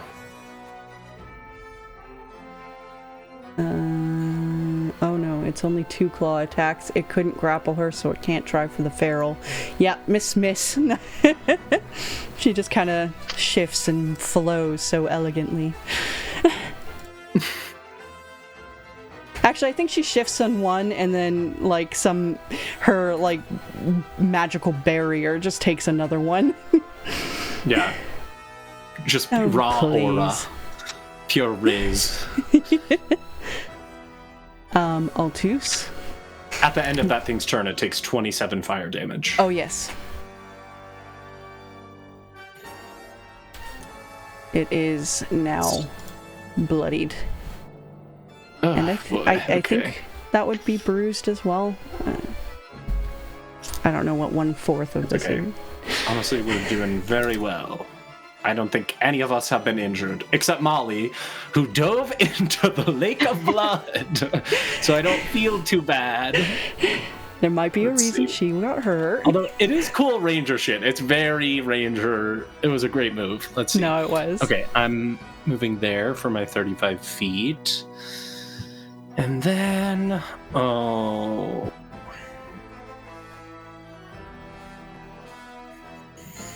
It seems like what's important to these glyphs is a body being on them.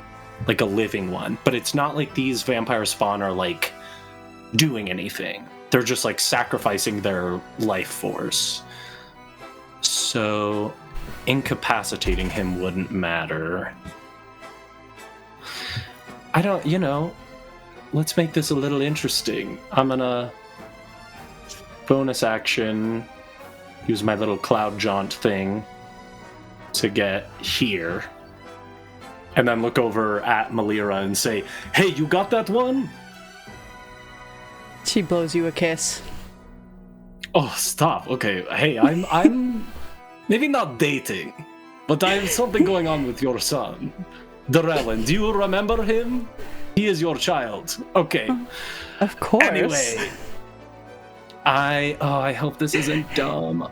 I'm gonna drop the wall of fire to cast levitate on the one up here in the corner. So he makes a DC 19 Constitution save, which I'm scared about. I love that you're levitating him off of the... Yeah, I literally am going through my spells, being like, "What can I do anything?" This is my one move. This one is one of the few spawns that were also kind of cowering and trying to like just duck down from everything going on, and unfortunately because of that managed to grab hold of some of the bones and things and rocks on the ground. Stay. Does Melira have silvery barbs? No. Okay. I don't well, think she does. That was the wrong thing to do, and an Wait. extreme I'm waste. sorry, I fucked up as a DM. Nope, it fails. It tried to grab him, but couldn't get hold of the rocks in time, and started floating up instead with the bones. And... My bad. Well, that's awesome. Then I took a huge risk, and it was cool, and it all worked out. Great. So that was the one up top. I'll give it a purple icon for floating. I don't know. So it goes, I don't know how many, 30 feet up, I think, at first. And I'm just holding it up there, and that's my turn. 20 feet up. 20 feet up. Okay. Okay. Axel, Trevor on deck.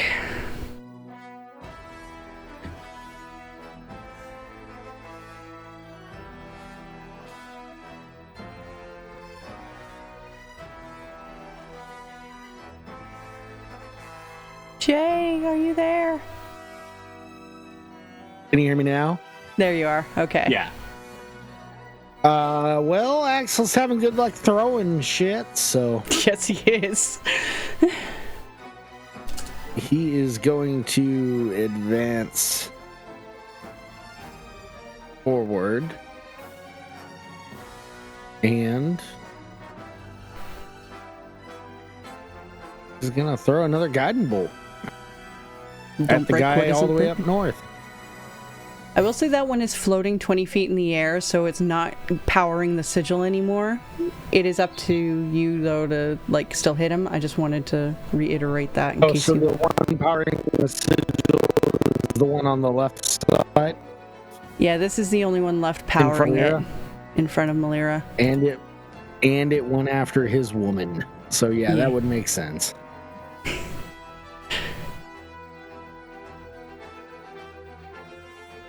He's gonna make an example of that one. Never try to fail at attacking Melira. Yes, you make it count. My wife deserves that much. If you try to harm her, you make it happen. Don't half-ass it. As Altice has an aneurysm, confused about the family again. So confusing. I mean, he doesn't actually think or say that. No, he doesn't. Unfortunately, 14. he can't be lucky all the time, I suppose, and misses this particular one. His anger was too much. Yeah, the fury of his completely stone-faced, stoic face. Yes. All right, anything else for him? That will do it. Then we have Trevor with Aurelio on deck. Is that a hole that's between us?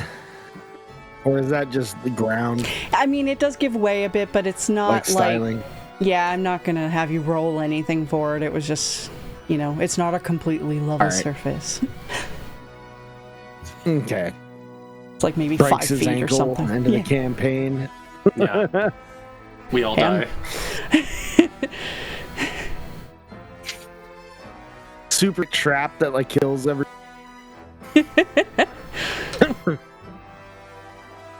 He is getting attacked. Yeah. If you go to the other side of him, which you can do with your movement, you'll have flanking. Mm-hmm. Yes, then indeed. Flank with your mom. Sounds weird when you say it like that, but yes. Flanking with mommy. Don't make my comments with it. My baby boy. Oh, God. I'm going to hell.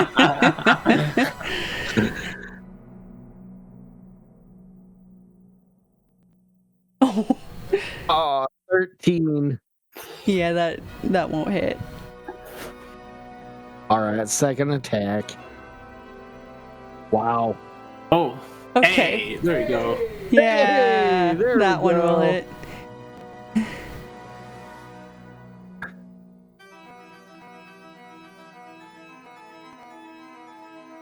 So 12 plus 1d6 radiant. Don't forget that one.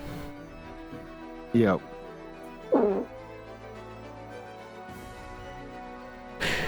Or 1 radiant. All right, and I believe you have Still a good. third attack with haste. Yeah.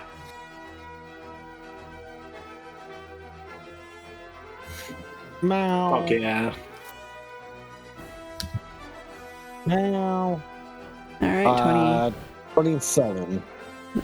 28 technically, and that will hit for a 13. And do that 1d6 radiant, please. Hell yeah. Yep, I was keeping it in mind, Sap. All right, even with that Wow, one, another 1 radiant.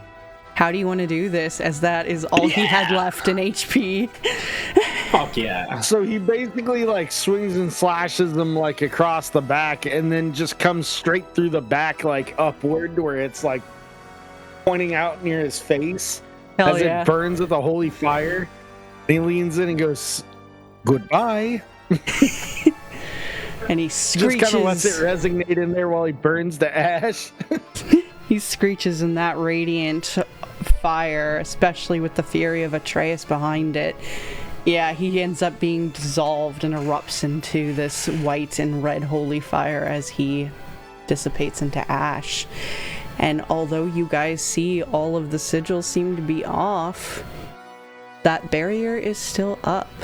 What? Come on. Maybe there's one hidden somewhere. Aurelio, with layer action and Molly on deck.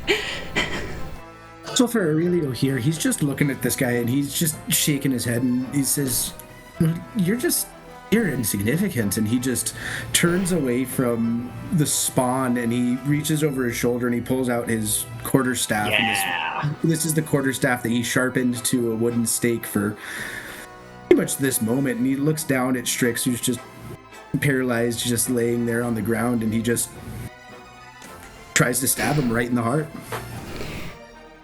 Make me, if it was just Stryx in here, I'd say you wouldn't have to make an attack roll because he's paralyzed in the coffin, but since this guy is kind of in your way, make me an attack roll. Advantage or no? Not advantage, no. Aw, but he's paralyzed. You have like 5 attacks, man. Yeah. You can keep trying. And there you go. It should have been an advantage, though. So that's Yeah. 13. 13 won't do it, as it seems like in order to try to prevent you, it's like the guy kind of moved his arm in the way, and he's like, I don't want to do this, you know. Well, then fucking don't. Oh, Damn it. more He's attacks. just like, I don't have a choice. And I think he's just going to bite this dude to try and get him out of the way. Again, not at advantage, so the 9 doesn't do it. Oh, No, but that's poor- a nat 1. So if I can re-roll that nat 1. Would you take that 26? Yeah, I'll take that. Roll me the damage.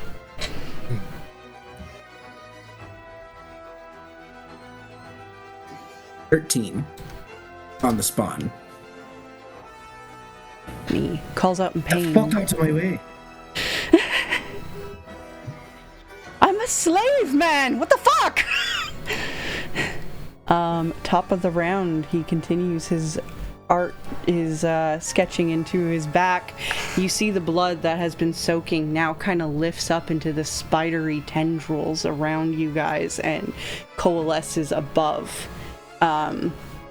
Stryx and kind of above your head, but not out of the barrier, and seems to start taking some kind of shape. And the feeling you get from it is very disturbing. It feels just bad, is the only way you could describe it. Just bad. And with that, I think we're gonna have Leandra do another roll for Constitution save as shadows attempt to extinguish the light once more.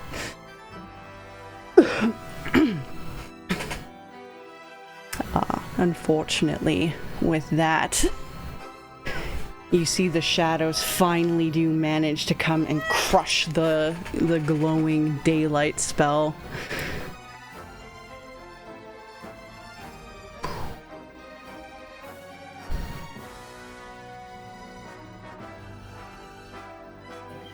And you hear an evil I just wanted to do a mwahaha laugh. Alright. Molly, it is your turn. You obviously see shit going on still in the barrier, including some weird blood tendril thing. And then you see a floating vampire here, but you don't see anybody else powering this thing. What do you do? You weren't being a nice DM. You wanted Aurelio in there alone with him. Alright, for Molly's turn, I think that I'm going to spin my action.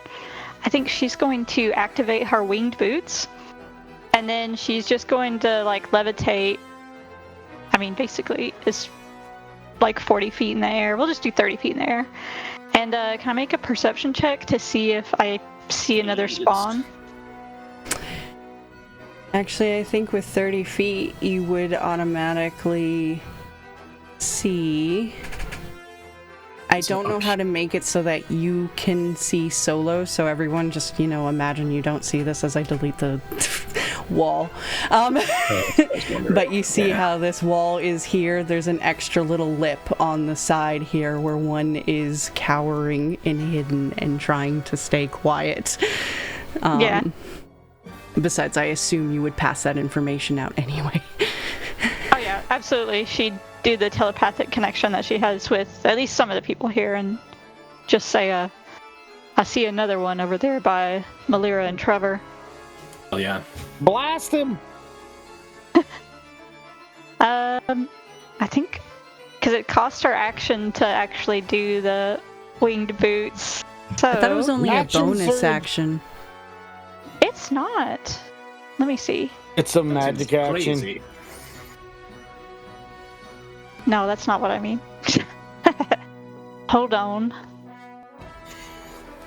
Whatever. I promise it says you have to use a magic action, unfortunately. I don't believe you. What would Mimi say? Yeah, I just use the rest It's of my okay. movement to move that direction, and that me. That's my turn. It's okay, best friend. Huge turn. I was about to dive into the blood lake. I gave Man, everyone where's this water other breathing guy? in case they fell It's in. true. Yeah. Yeah, nothing went wrong when you dove in there. You're all good. I guess I probably did also share my unsettling encounter with the blood tentacles with everyone too. Maybe don't dive into there. All right, it's Torin's turn with Malira on deck. All right.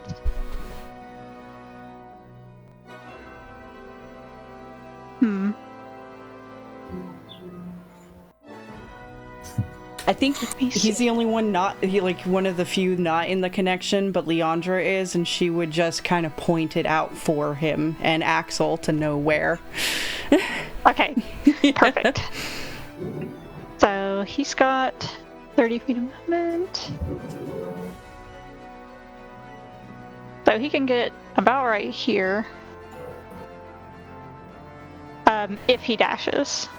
Alright. So then... Oh, he's already used his action surge. Alright. He's just getting ready for his next round. He's preparing pulling himself. out his yeah. great sword while he's running that way. Alright. For sure. Alright, that's Malir with Leandra on deck. Keep in mind this is 30 or so feet, or no, about 20 feet up, so Oh, it's up. yeah, Okay, it's high. she will bonus action Misty Step. She actually gets a free one of those for being a beautiful elf. Of course. So she'll use her free one, because she might as well. And then she'll cast... Let me look at what kind of spell slots she has going on. Yeah.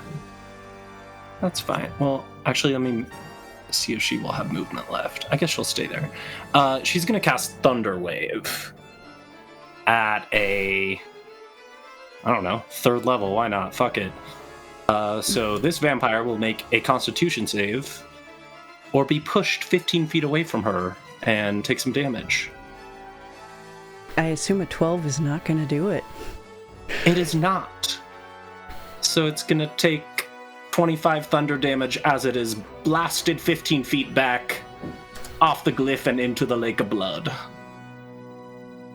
And he calls out as he do. Why is it being weird? Okay. 5, 10, 15, there we go. Calls out, ah! and falls into the blood as the glyph powers down, and... Hold on.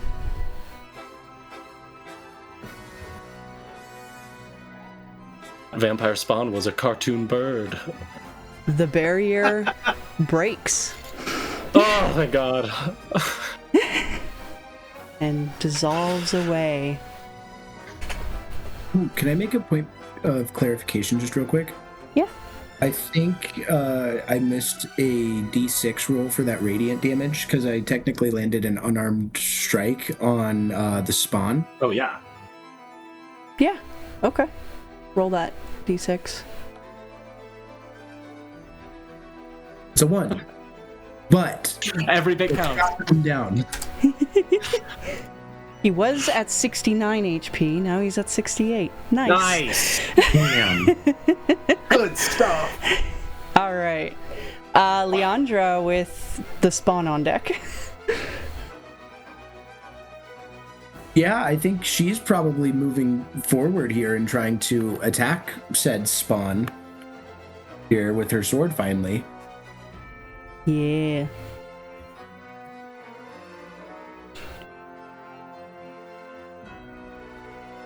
And, sorry, the page is going just a tad slow.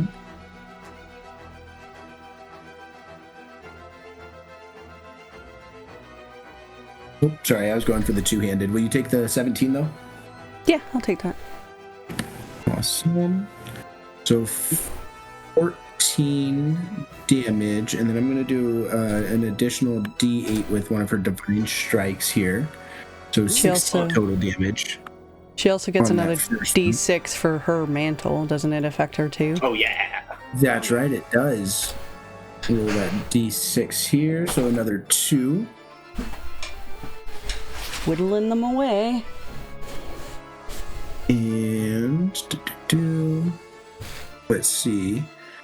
With her war priest here, I'm going to use a bonus action to hit him again.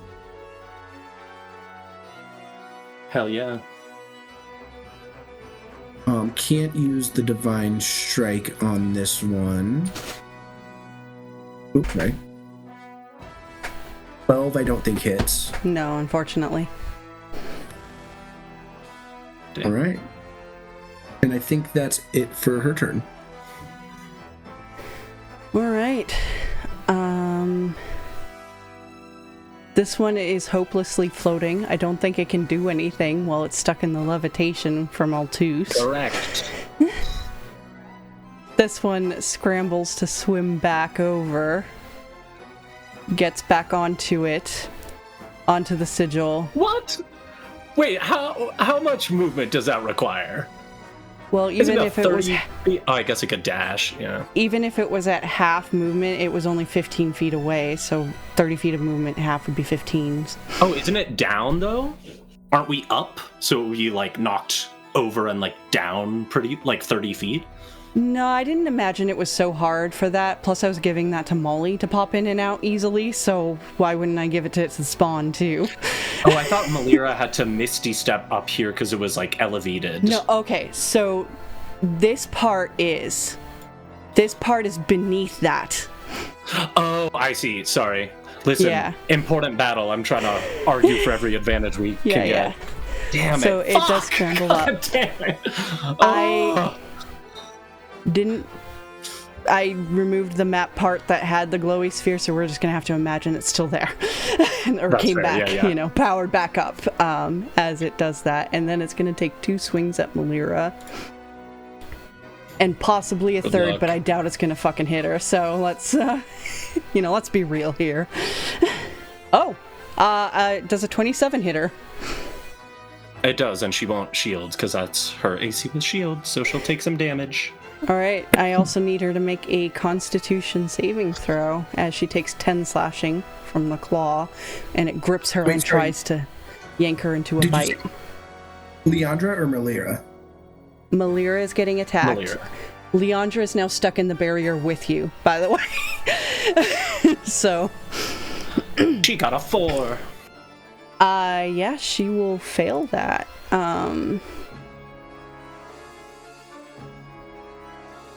And takes... Thanks for shielding. It would Now have, my the haste shield is would've- gone. She still would have hit. No, this is not concentration. She's advantage on those, so... Oh, okay. She takes I was like, fuck. 9 piercing and also additionally takes 12 necrotic, and her max HP is reduced by 12. As it The drinks her 9 was in blood. addition to the first 10? Yes. The 10 was a Okay, claw so 9 and attack you said to 12 attack her. necrotic? Yeah, so there's the 10 for the claw, and then there is 9 piercing for the teeth, and then 12 for the blood drinking. And the 12 will reduce her max HP, so we'll just make note of that. 42. Yeah. Okay, and then... That was 2 attacks? Yes. Okay, so she'll make 2 concentration checks. At advantage. Hello. Being very slow. Come on. Oh, her max HP was 54. Oh, yeah, it's at 42 now. Yeah, I just wanted to make notes pressing this for button myself. over and over. Okay. She adds nothing to Constitution. So she fails and haste is gone. Which means you'll be incapacitated on your turn. I thought you said she makes it with advantage. So that would just be for the first attack. Yes, sorry. Thank you. Yeah. Okay, and she fails. And that one she fails. And she does fail, and she fails. Great. Goodbye, haste. And Trevor, good you luck. suddenly feel very lethargic as you feel the power that was helping you move quickly drain from you.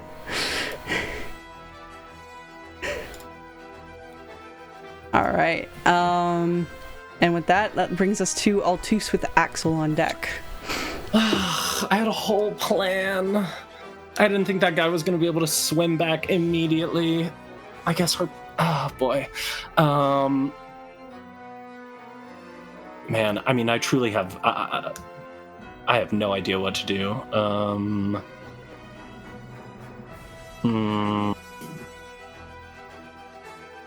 Now, this magical dome... Does it appear to go through the floor, or just all the way down to the floor? I don't think there's a way for you to know that.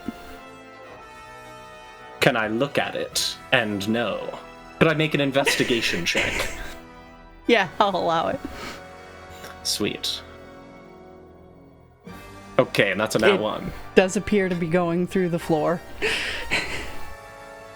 I mean, unless... I guess actually the uncertainty is so strong, would you still want to risk whatever it is you're doing? I mean, I literally do not have anything else to contribute at this point.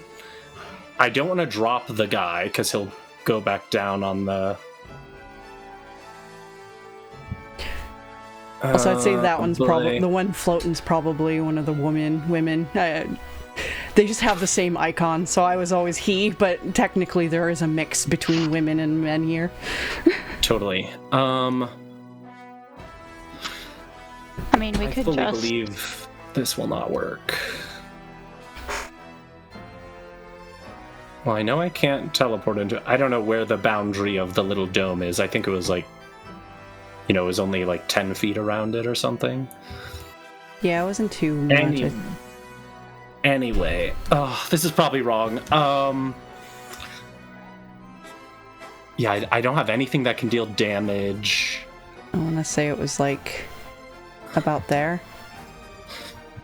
Yeah, that seems right. Yeah. So I'll get right up to the edge of it and lean down and holding my flute, just like close my eyes and say, please, please, please work, please, and say something in giant and tap the stone ground and cast stone shape to make like a 5-foot divot under this dome. Which I'm sure doesn't work, but I don't think Altus knows what else to do, so he's gonna try.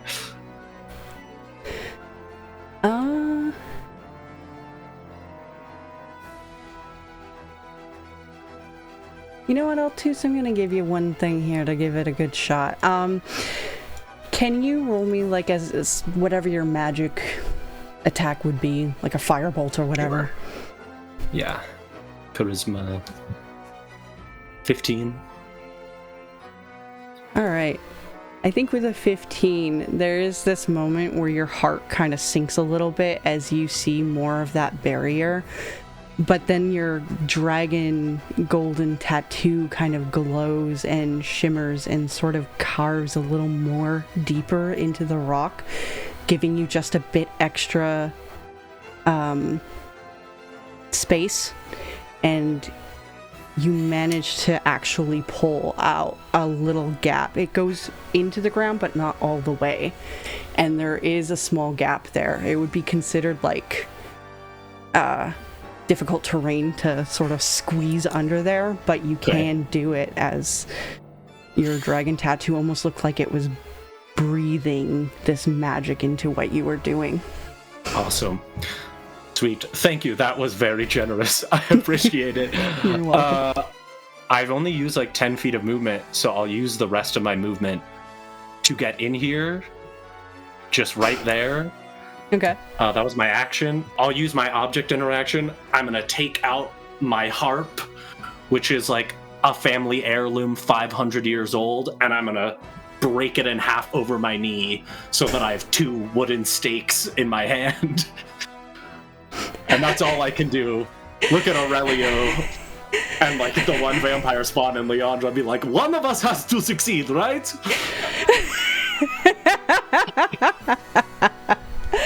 Oh, God. Don't you fucking worry, we're gonna get him. I can't believe he broke his fucking 500-year-old heirloom.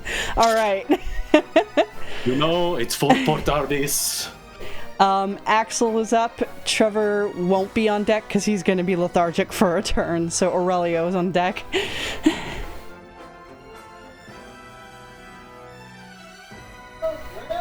Well, people's gonna get pissed off, and he's going to trigger his divine ascension and get wings. Fancy. And he is going to start hauling ass in the direction of where his wife got hit.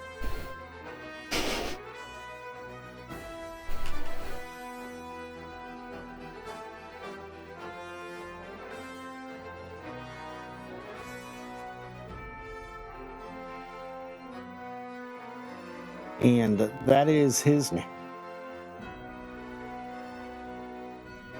Alrighty. Like I said, Trevor, you are lethargic. You kind of have to shake it off and slap your cheeks and wake the fuck up again. And with that brings us to Aurelio.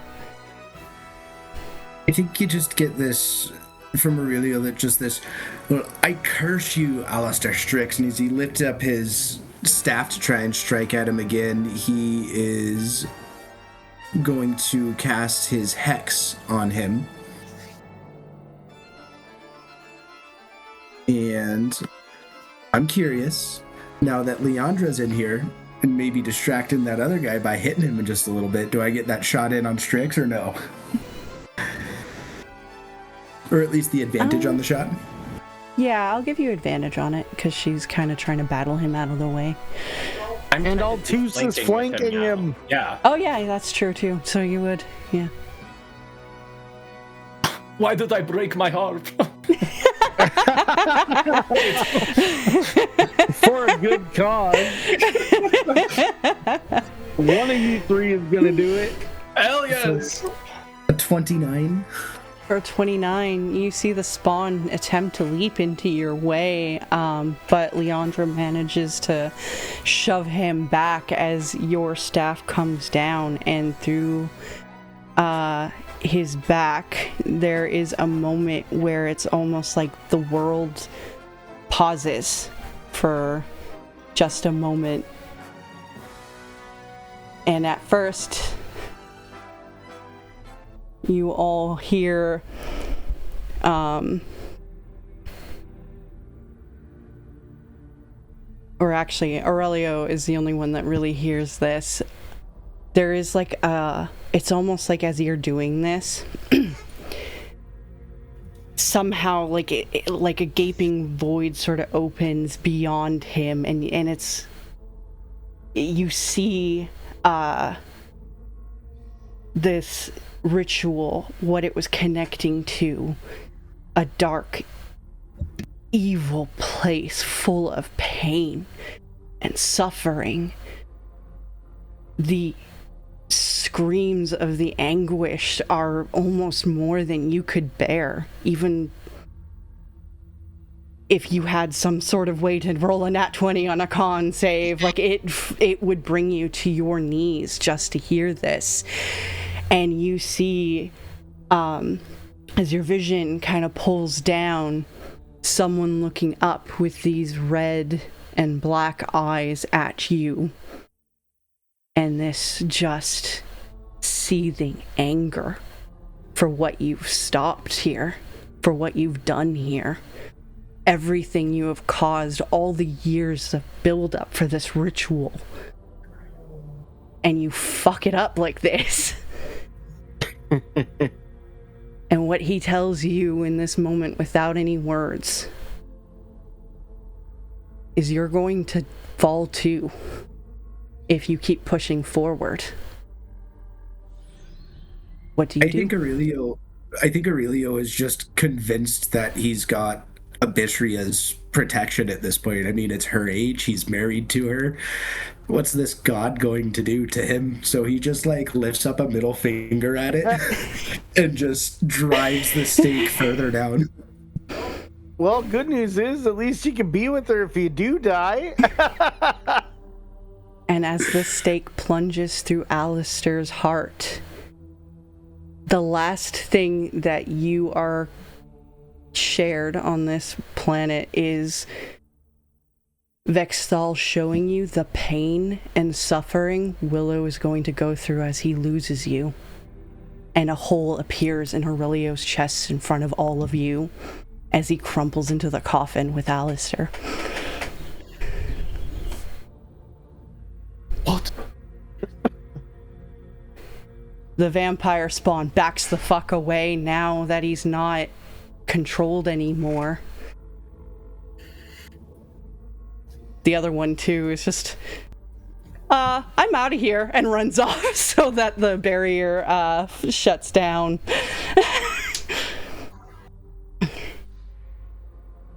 mean, Torin would not let that guy run off. He's definitely going to reach out and like grab him. I will say he did use a disengage, but he can only get 30 feet, so he is still in Torin's sight anyway. Okay, so he's just reaching out like this then. Alrighty. For the sake of this, I'll say, like, as long as you're not actually trying to attack him, you can grab him, and for now, keep him there. Cool. I'm gonna run over to the coffin and, like, pull Aurelio to be face up. You see a hole in Aurelio's chest, mimicking the one he gave Aleister. Aleister's body, too, as you pull Aurelio away, you can tell all those years that he stayed alive in his undead form are catching up to him now as he slowly rots and begins to disintegrate into dust in his coffin. I will try to cast a healing word. I'll do a second level healing word on Aurelio. Hey, come on. Wake up, buddy. You did it. You did it, man. Come on. Nothing happens. Leandra. Fix him. Fix him. Axel, come here. Quick. I think Molly is probably, she's landed now and has met them over there, and I think she's frantically searching Aurelio's person for the hourglass. See, you win on the fastest scrummaging through the bags. Fucking awesome. Maybe You an would probably investigation. find it in the bag of holding that I've got on me. Yeah. If anything. And there's also maybe a very large egg at the top of it that's kind of... That's what you're worried about right now? The egg? I think Leandra will use her last 5th level spell slot to try to cast Revivify, but it does not seem to work. Oh, I did find the hourglass? You have to attune to it. Axel will be like, I will try. It's a god. I'm guessing. It wouldn't work when I did it, Leandra says. He will attempt divine intervention Hell yeah. and try to use Raise Dead. Oh, right. It's different now. Or is it reincarnate? Is that what Raise Dead is now?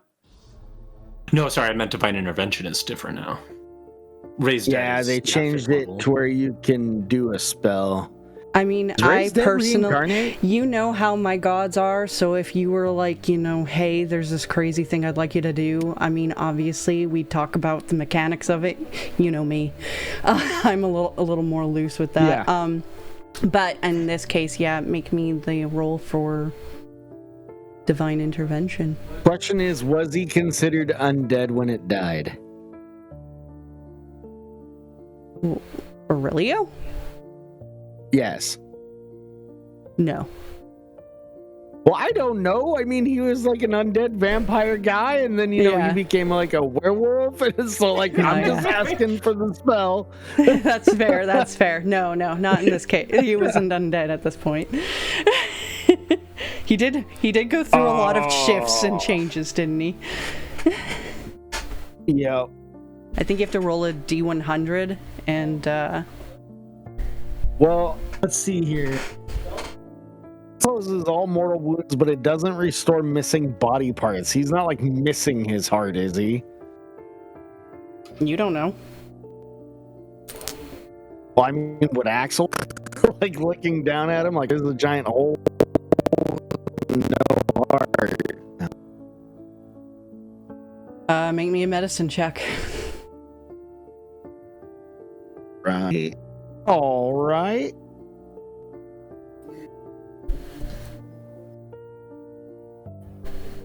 Fucking +9. Watch it be a nat 1. Oh, a 26. So, judging from the way it looks and how he pierced Aleister's heart, it was a complete mimic of the exact same plunge. So, his heart is not like missing suddenly, but it is pierced through. Okay, it's just mangled up. As if a wooden stake stabbed him in the back. It does Okay, answer cool. one So he's question not. for you. Did Aurelio have a heart? He does. Did he have a It heart? was in there somewhere. Trevor wants to eat It's a little- it, by the way. Little No, I'm black. kidding. It's a little black and purple heart, but you know, it's in there. Kiss mark on it. Wow, that's we have conversations about Abysseria here. Speaking of Abysseria, I think while they're doing this, Molly's just almost like muttering to herself and just saying,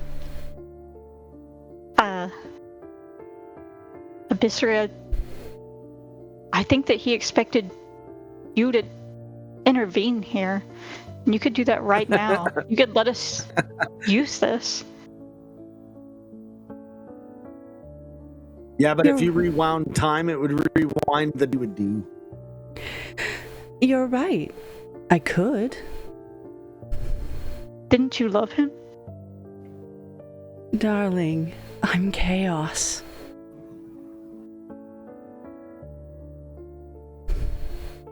I think as that happens, and neither Axel nor Leandra seem to do anything. Well, I am. I was just double checking. I'm just reading shit real Yeah, fast. man, try it. Try it. Quick. I'm not. Fuck him. He's dead. Make a new character. That does mean. It's weird. So I think the last thing that Molly hears is, that means that we're both free now, though, doesn't it? No, fuck you. Spicy. Action, choose any cleric spell level 5 or lower that doesn't require a reaction. Part of the same action, you cast that spell without expending a spell slot or needing material components. You can't use this feature again until you finish a long rest. Well, it's no longer rolling for it. That's wild. No, it has to be But a they roll. did kind of make it to where you can't ask for a wish or anything like that. It Yeah, has you're just to be casting roll. a spell. Okay, so then anything on the cleric list, so he's gonna do Raise Dead. Try. Aurelio is dead, but Raised Dead, I think, just reanimates like a corpse. No, I think it you're does looking for bring. reincarnate, right? No, Raised Dead is the right one. It's Yeah. weird that they call it Raised Dead, but that is it. It's one of the Uber ones. Like if they've been dead for 10 days, you can still bring them back. Yeah. It just can't be undead when you try to do it. All right. Well,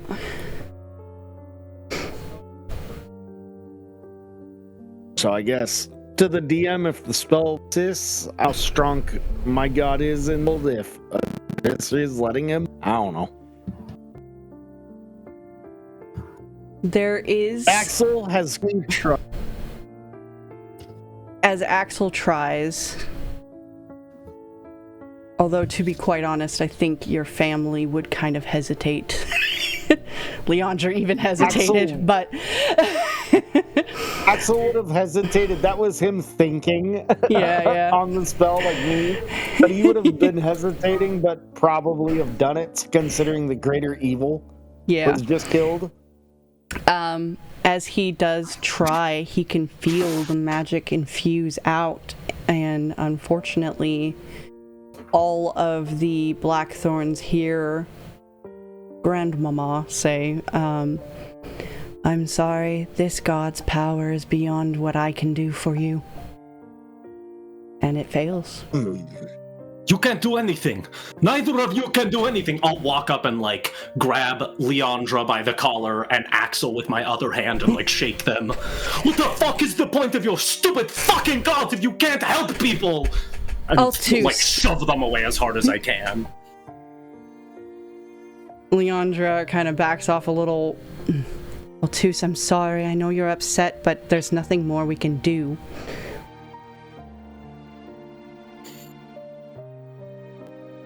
Besides, I'm sure Axel would probably explain, like, you know, the difference between a super god, like what we've been dealing with Abysseria.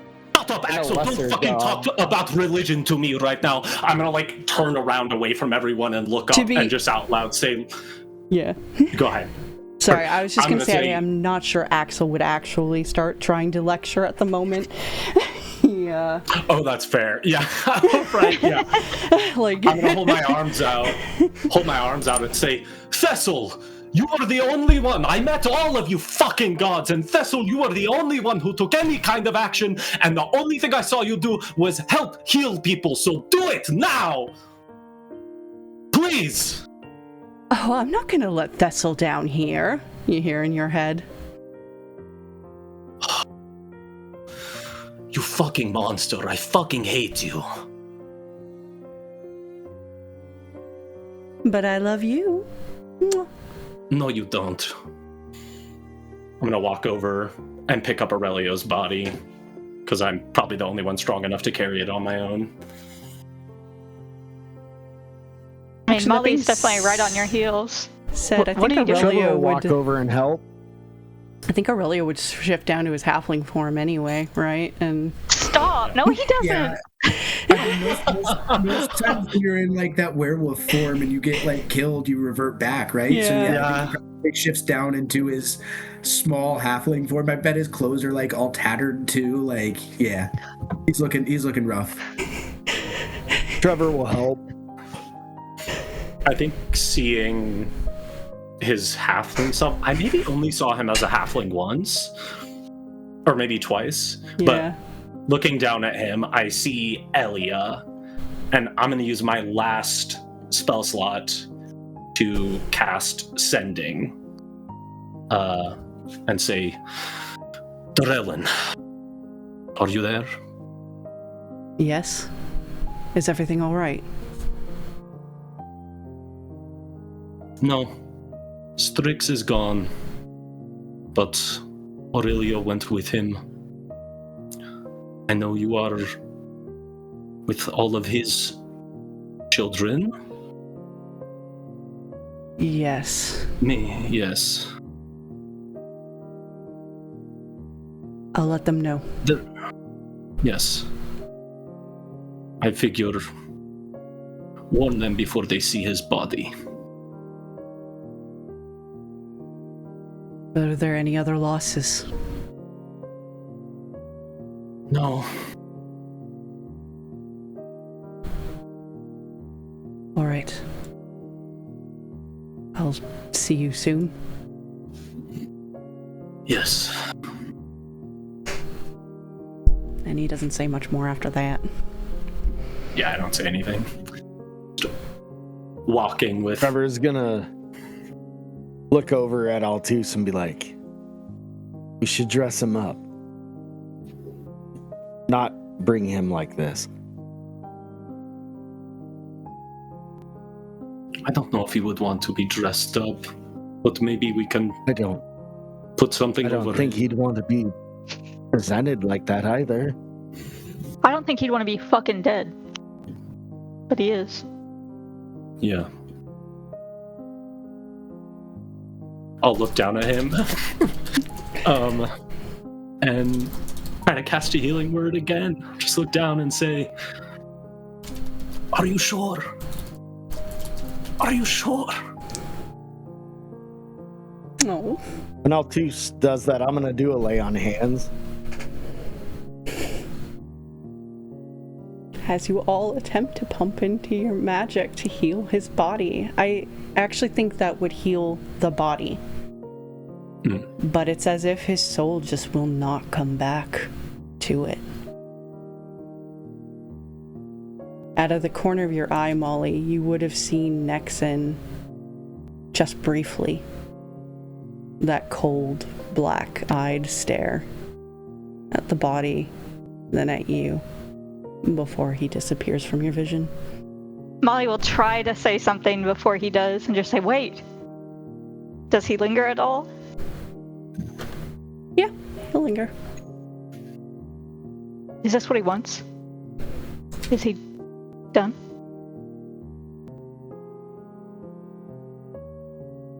He pauses for a moment.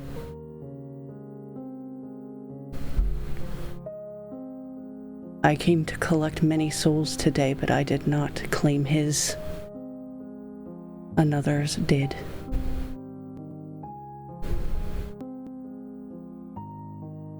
What does that mean? Do I hear that? No, you hear her talking to nothing, though. Who are you talking to, Molly? That means another god took his soul before I could. Does that mean we can get it back? He doesn't answer you. And then disappears from your sight. You know, someone's just got to cast reincarnation on him. He comes back as a different person, but it's the same him.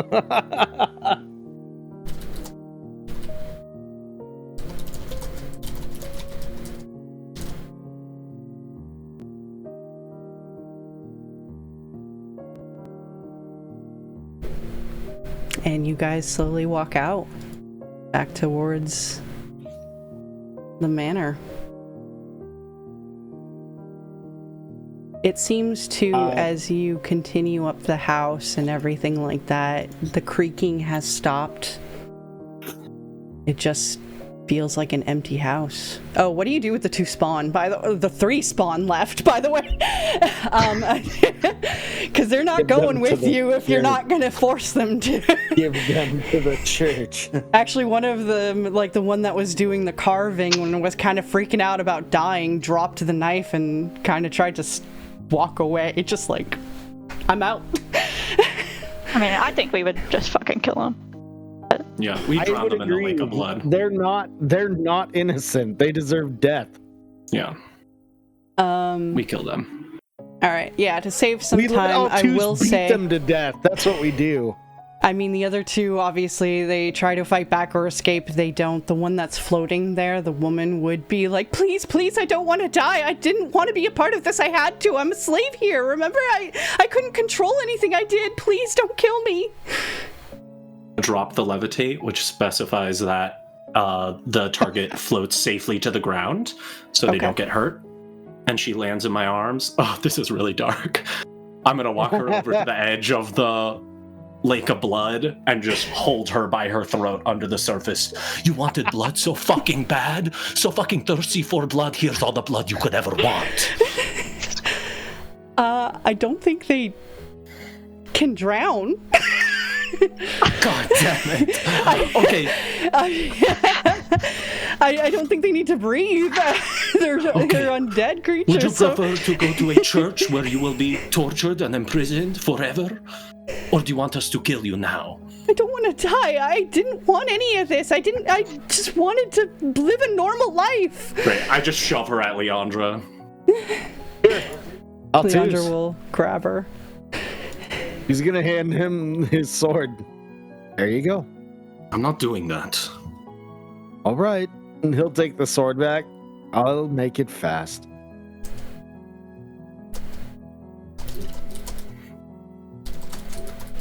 You're gonna kill her? Trevor will kill her quickly with the holy sword. I think also there is a moment where Leandra was kind of pulling her away, but as you approached, the sword is still vibrating. Yeah, the sword is glowing. Yeah. She is a still evil vampire spawn. So after seeing that, though, then she kind of just helps hold her down, and you guys fucking kill her and shank her and kill off these spawn. I make it quick. I'm not gonna be like, I'm gonna get your ankles first. Know what I mean? Yeah. And they all end up being killed one by one from you guys. I want to make one quick roll here real quick. Sorry, give me a second.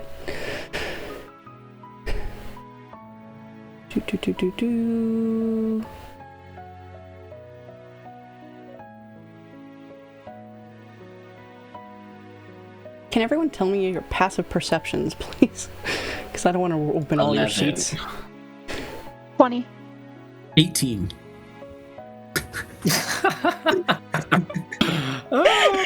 from beyond the grave. All right. Well, Molly, when this is all happening, you kind of heard something behind you, and where that one spawn that was carving Aleister was, he had dropped that black dagger, and you see a black cat with purple eyes is picking it up in his mouth and going to trot away with it. He was trying to be stealthy, but apparently you have a 20 passive. So you catch this out of the corner of your eye. I mean, anything that's here is potentially, something they can use to get Aurelio back. She doesn't know what the fuck just happened. So she's like, stop the fucking cat, like, to everyone, and then she is going after it. Yeah, you just hear the sword come out, and he's like, demon cat. I remember. Also, it reminds her of Abysseria with the purple eyes, and he'll pause and put it right down now. and sit next to the dagger with his tail that curves around all his paws, like, cats do. And he's just like, I'm not a part of this. All I ever wanted was to bring this back to Father. And, well, if we end up having to fight here, it will probably last a very long time. And you can't really kill me anyway, so why not just let us part divine energy ways? kills demons. It won't kill me. So why don't we just go our separate ways? Besides, you seem to have bigger fish to fry. He gestures towards Aurelio's body and Altus's arms. I was gonna say, you guys look over, and I'm not stopped when you said, "Oh my God, get the cat!" Like I just continued walking with this body. Then towards Altus's back. Yeah, I think Molly would just look at the cat and just be like, "Just tell us who Father is, then." You've met him already, a couple of times. Yeah, we met a lot of gods, so maybe be a little more helpful. Firebolt's gonna whiz by him. Stop being fucking vague. He doesn't even flinch with that. He's just really... I have all the time in the world. Little childish, but all right. The one god that I sat next to during the wedding, Exen.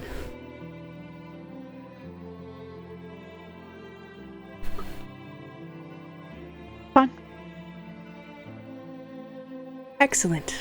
And he bites down on it again, this little blade out of his mouth, and turns around to trot away. You see Leandra's quite torn because you guys are so tapped out right now, and to deal with a highly confident demon, while one of you is walking away sadly, one of you is dead.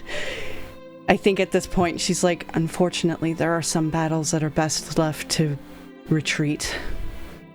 I don't want to let a demon go, but I don't think we have much of a choice right now. There's another time and another place for that little bitch. She nods. We will have to find him, though. Agreed, but now let's be with Aurelio. Didn't always see eye to eye, but he did a noble thing, and I respect him greatly for it. Leandra just kind of gives you a little nod, but doesn't comment much more than that. And you all start piling out and head back to the Blackthorn estate, catching up to Altus. And like I said, as you get up to the house, nothing seems to come out and attack you or anything. No statues animate, and you get to do the slow walk towards the Blackthorn estate. When you get there, I think Elia seems to be standing outside already, kind of like she just needed to see the confirmation for herself right away. And as she sees Altus holding her father, just kind of nods to herself. And then waits for you all to approach. I walk up to her. Is Aleister dead? Yes. Good. And she'll open the door to help you inside. Yep, walk in.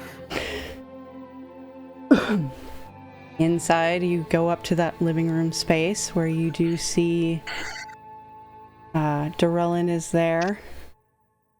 And actually, I think Pearl and Carter were at Aurelio's old house, so I don't think they're there or know yet, but... Oh, boy. Dorellin is there. Some of the other, like, the Black Wardens that were left there, you know, are there, and some of the Prince's Navy people are there, because they did eventually catch up to the estate and sort of hunkered down there. You see Mimi isn't a statue at the moment. He's kind of turned into this, like, just a big stone box in the living room. He had to kind of move things out of the way for himself, but he turned himself into a big stone box. And you don't see Willow. I walk in, look at the Black Warden and the Navy. Thank you all for your heroism. It was true. You can go home.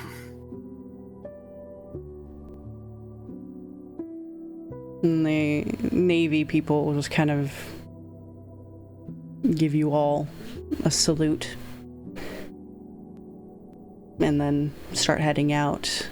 The Black Wardens also will salute you, but more or less wait for Axel's go ahead to leave because he's the one in command of them. So he does just kind of behind you give them a nod and they start departing.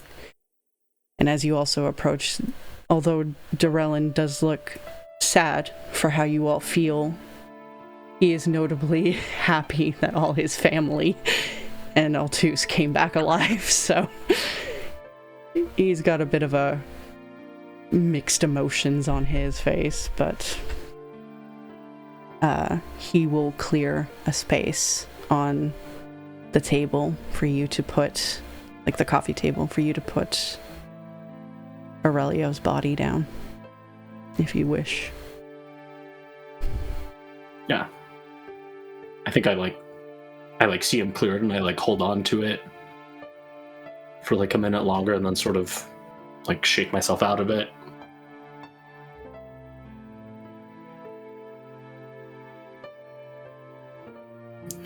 Does anyone know what he wished done in the case of his death, or did he care? I do not know. I think Molly would put a hand on the stone box and just say, Mimi, I'm sure he would have said something to you. Well, no. He said that we would live a very long time together because he would be the oldest, best friend. That sounds about right. That I could eat everybody else after they're dead.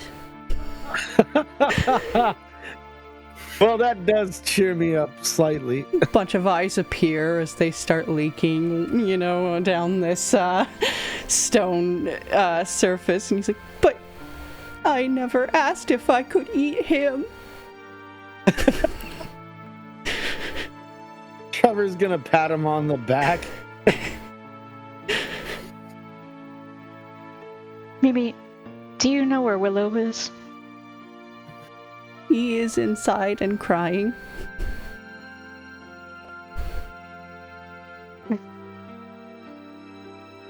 He can come out whenever he feels like it.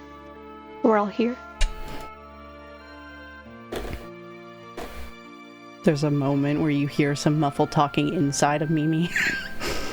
And then afterwards he says aloud to you guys, "He does not want to be outside."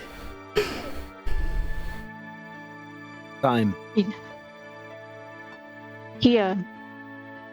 His sister, Elia, might need him, though.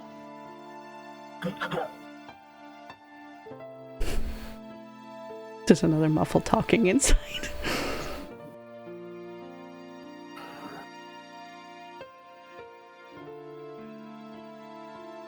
He says he does not want to be outside right now.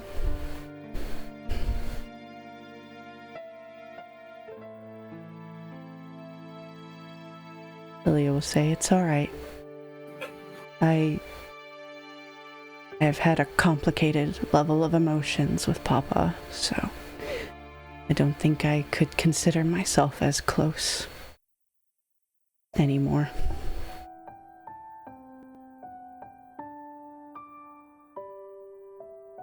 The boy probably just needs some time.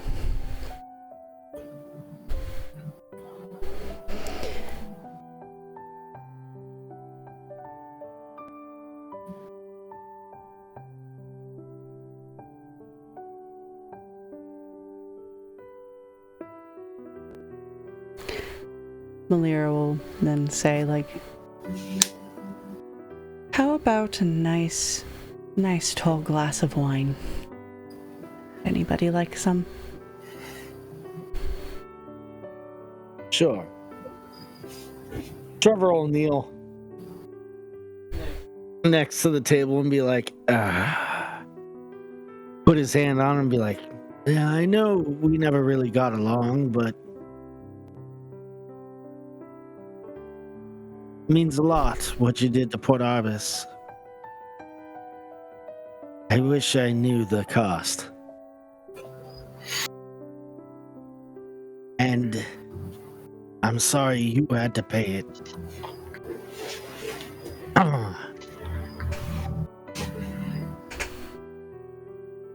Thank you for being our shield."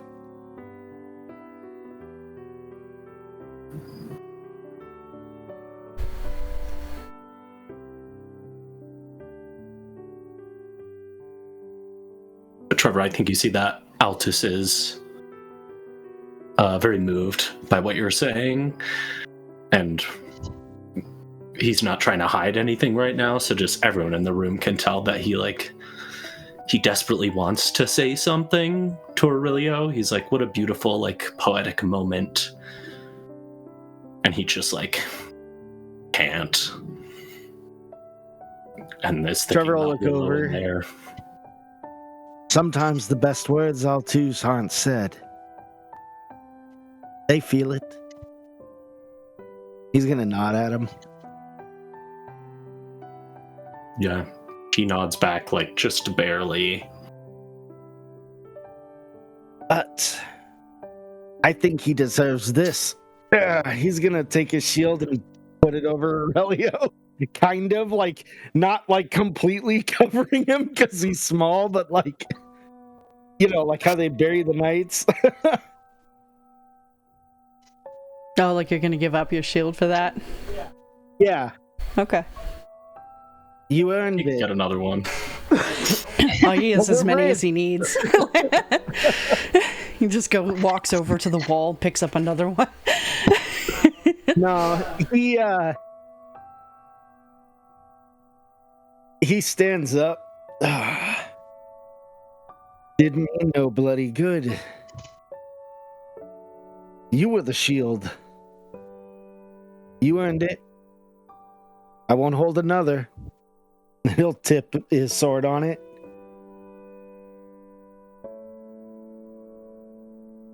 Look down at the two broken halves of my harp that are, like, stuck together with the harp strings.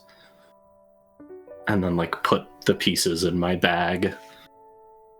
And somebody in this house has to have mending. Oh, I don't want it. I'm gonna do it myself. Okay. Altus is feeling inspired feels like the wrong word, but I think watching this and with all the emotions and looking down and like the thought of like, why did he without even a thought, he broke this like ancient family heirloom like for Aurelio. And so he's like, there's something more to be said about this, but I can't find the words right now. So he's gonna put it away for later and sort of walk numbly over to be near Durellin and say, would you come with me? Do you want to be here with your family tonight?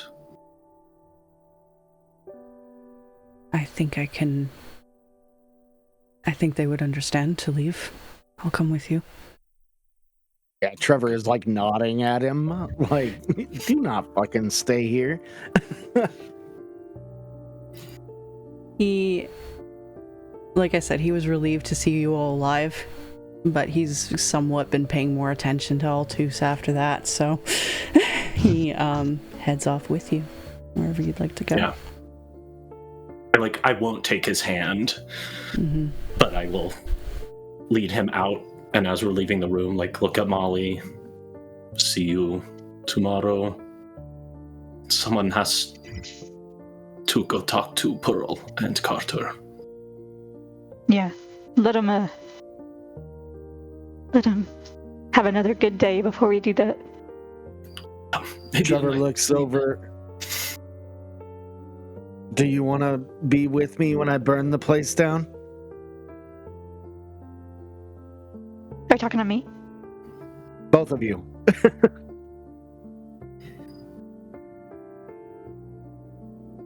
We might not have really to care.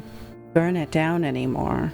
And Melira had Well, I handed do some understand glasses that, out. but the one thing,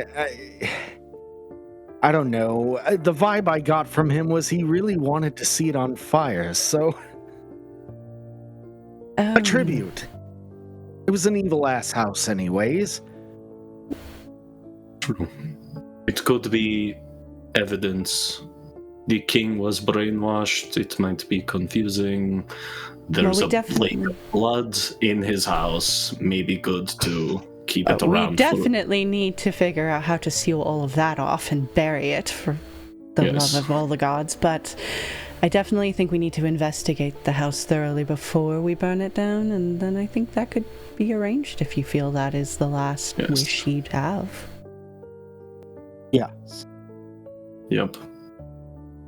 All right. I'm gonna put my hand on Durellin's back, and I'm walking straight to my house.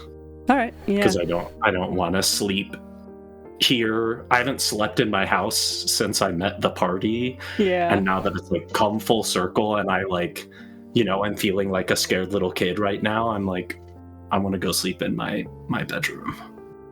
That makes sense. Yeah. What about everybody else? What would they like to do? What does Aurelio want to do right now? No, I'm kidding. Make a new character. Brutal. Meanwhile, if I could just lay here for a little bit, I think that would be great. I mean, yeah. Does this count as a long rest? The longest his character has ever had. Oh god.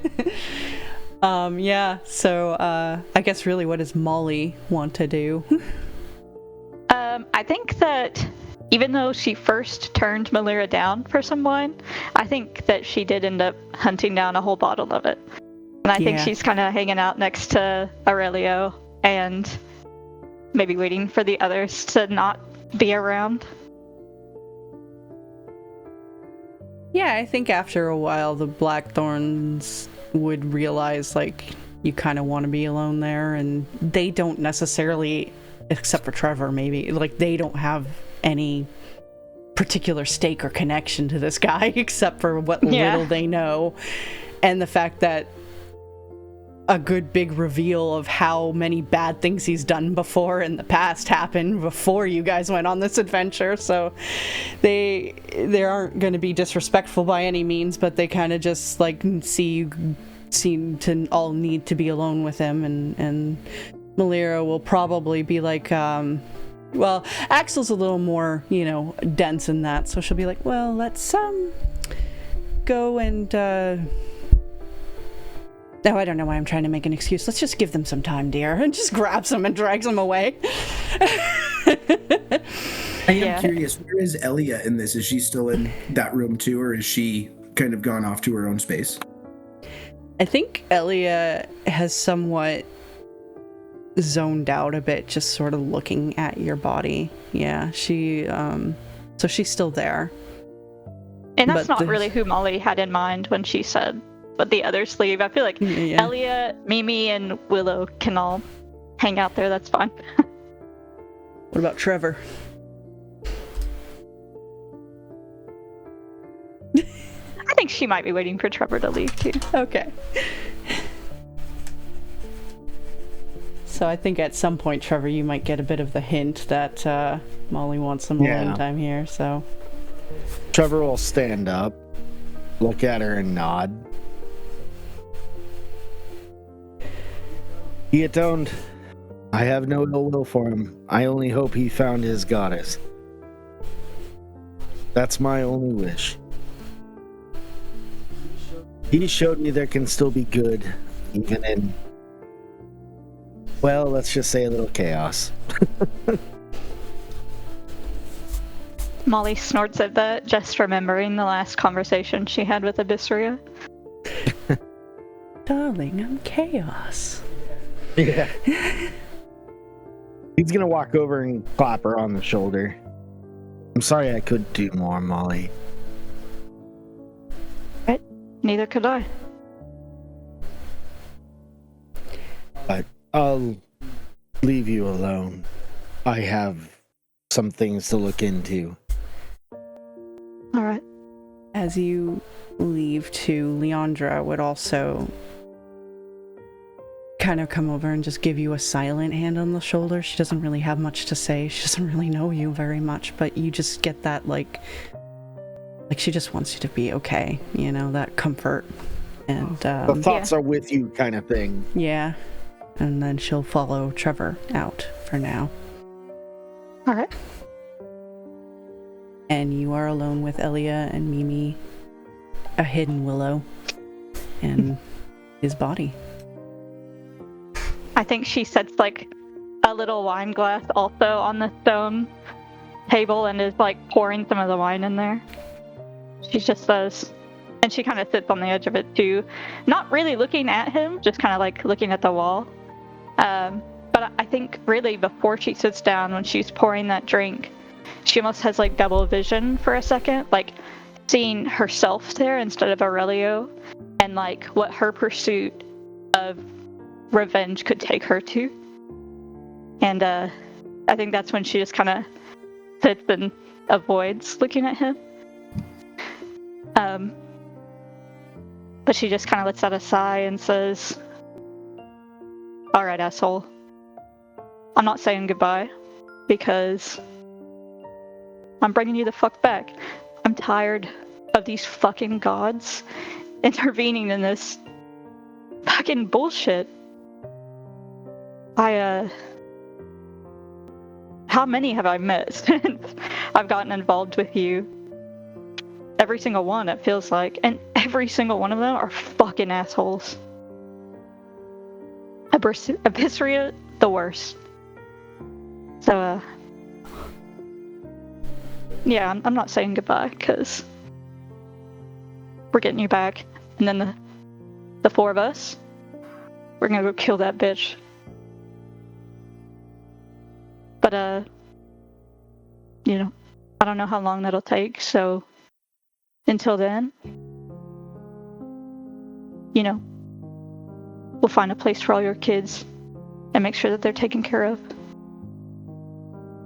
Because, I know they were important to you, and if I'm being honest, I definitely have a soft spot for you. I feel like we were genuine friends, But, like, the others almost, they don't want my past to be as bad as it was, They want me to have never been a bad person, but I feel like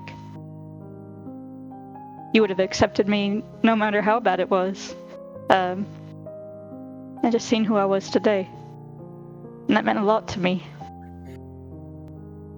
So yeah, I'm gonna make sure Willow gets where he's going. And Pearl and all of the others, they're gonna be taken care of. And Mimi, of course. And she kind of like rubs her hand along the stone. Like 5 tentacles come out to hug you. Thanks, Mimi. And then a little side entrance opens up as Willow crawls out, bloodshot eyes and rosy cheeks, wet cheeks that are been from crying. And he's like, we have to go to the tree. We have to go north to the tree and then we can bring him back. I think even though it's so far from her like natural instinct, she just reaches out and like holds Willow and just says, we will. He clutches I'll take you there. And just starts sobbing like, he said he'd come back. He said it, and they said they would keep him alive.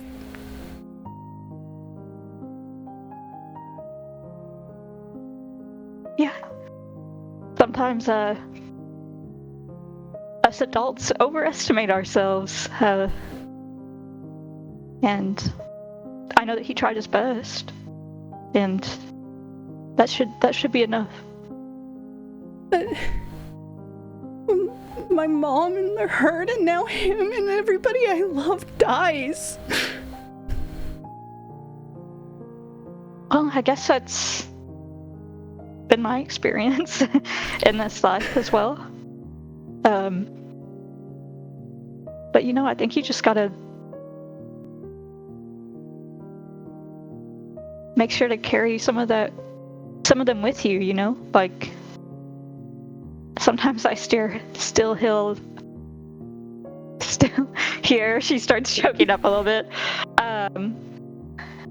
Opal, for me it's my conscience. Every time I try to do something wrong, she's like a little nagging voice in the back of my head telling me what's probably right. But even your mom, Aurelio, none of them are gone forever. Have to go to the tree and bring him back.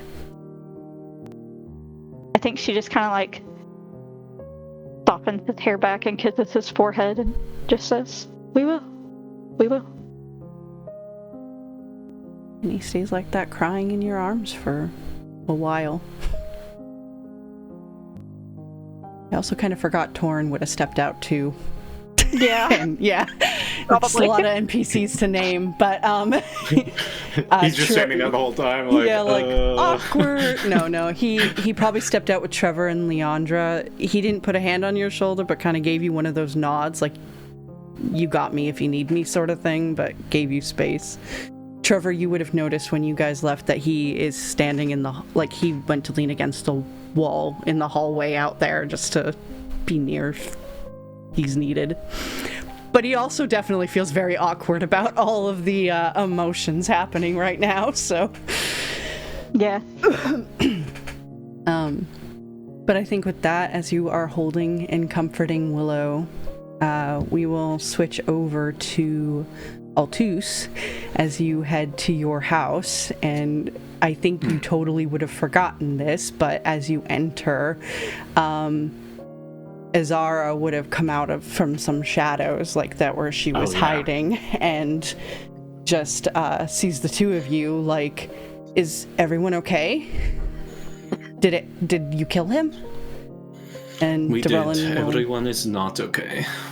Put a hand on your shoulder, like kind of asking permission. Do you want me to tell everything? Or and he'll step forward, and unfortunately Aurelio fell in combat, but they were successful in killing Aleister. When I saw you come in too, I thought, I'm sorry for your loss. She just looks to you all too, seeing how upset you are. Your sister went to sleep. She's been safe and worried about you, but safe. I reached a hand out towards Azora. Thank you for Of course. protecting her. She shakes your hand and... I'm going to stay here for the night. Then he kind of hesitates, like, am I staying the night or like an hour? But he just says, ends it there, and she's just, oh, okay. I'll head home then. Good night. And she steps out to head back towards home.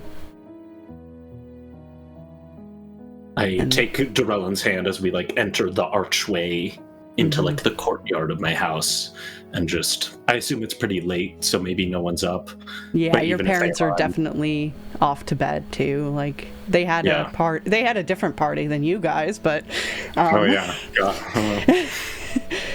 Your mom's still ranting about a wedding. Oh my god, that's right.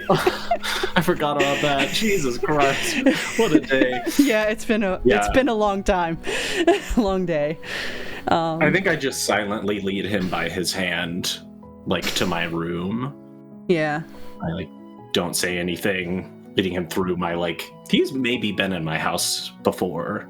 Just noble whatever. Yeah, noble parties of some sort. I think he's been here. Never to your room though.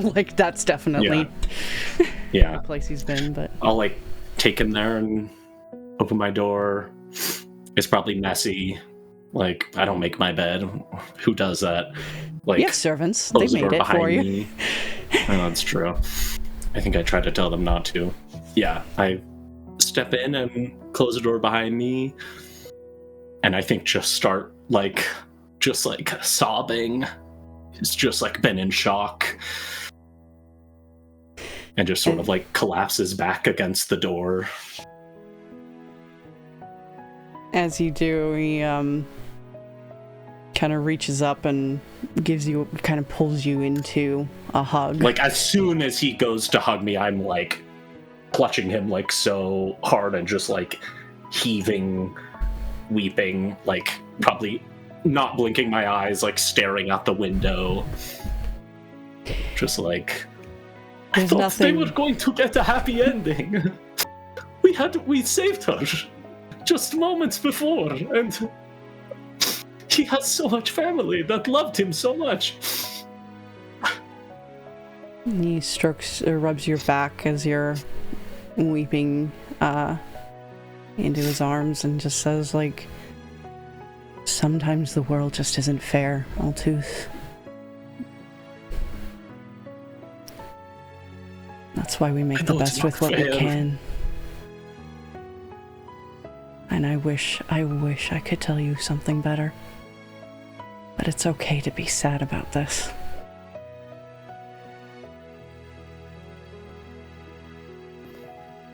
I think I kiss him desperately, not happily, or out of just comfort. Some amount out of a feeling of connection, but he needed a person to witness this with him. And he'll kiss you back, and I think he'll lead you to the edge of your bed, not sexually or anything, but just to so you could both sit there and he can comfort you, and he holds you as long as you need him to, and just is a quiet, strong shoulder for you. Yeah, I cry myself to sleep with him holding me. And with that, we'll head on over to Trevor, who you messaged that you were leaving to the Temple of Atreus. Leandra obviously would be following you there as well. Is there anything you wanted to roleplay out there specifically? Yeah, he's probably just lost in thought. Look of frustration on his face. You look very serious while you're walking there. Yeah. I don't like this outcome at all. Yeah. You know, when the dark gods get involved, it gets a lot trickier. I hate this. Why couldn't he just have killed him and be done? But no, there has to be some catch. Unfortunately, it's not uncommon, especially with Vexthal involved. I know I'm gonna kick that god in the dick one day. Show him pain. I would love to be there Maybe to see he'll that. like it, the fucking weirdo. Ironically, he might, but I would love to be there to see that if you ever do. Oh, I have a feeling he will be. I didn't want to say any of this in front of the others, considering their grief, but you have to remember how your sword hummed around him too. I'm fully aware. However, he did atone. Hell, he did the ultimate atonement. Did he? Or did he seek vengeance? You know, a part of me wants to believe that he did. And so I do. You gotta have some faith, in humanity. Faith in gods is great and all, but you gotta have faith in humanity as well, or there's just no point. I agree. But some people make their own decisions, and there's not much else we can do. You know how I look at it? He was always a selfish man. And even in death, he had to die to help. He had to have it his way. I wish I could have helped more. That's a burden. A burden one... Trevor, she stops you for a moment. Panther, no. Holding onto your arm. You did everything you could. Both Axel and I burned incredibly powerful magics to try to bring him back. I didn't want to mention it there, but why didn't that work?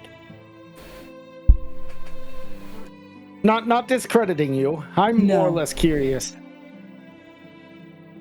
I could feel Atreus' hesitation, but he was giving me the power to do it. Something else took his soul. He didn't have anything to return to his body. We might have been too late, and Nexon might have claimed it. We were in a place full of death. It is likely he was watching it. Do you think he at least got to be with his goddess? That's how it normally goes, right? The one you follow? Like, Nexon doesn't just hold you when you die. He takes you where you go, right? He does.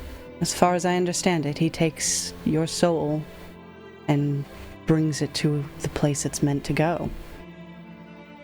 So, more than likely, he's with Abyssria.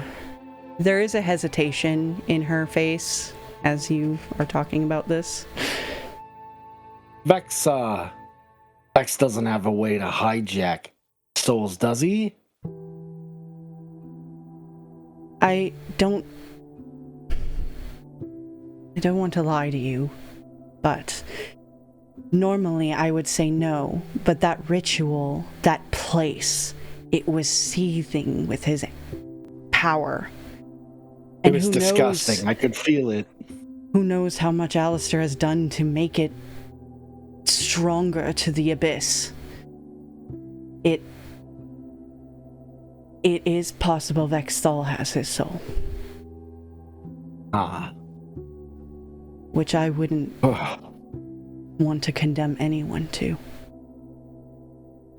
Unfortunately, there's no way for us to really know. I will say this much then. For all the evil that man may have done, may have thought of doing, if Vex has him, then that is the biggest atonement a man could do. I can agree to that one. I hope Abyssria isn't that big of a bitch, and she got him first. It is her era, as she likes to throw around so much, so there was no excuse, if not. It is her age, so it is likely of any of them she has him. There is a possibility that it's worse. I know. I didn't want to bring it up in front of the others because that was my concern. Neither did I. Well, there's a giant fetid pool of blood down below. I think it's best we notify the Order and see what they could do to getting rid of that. Yes, they definitely will want to know.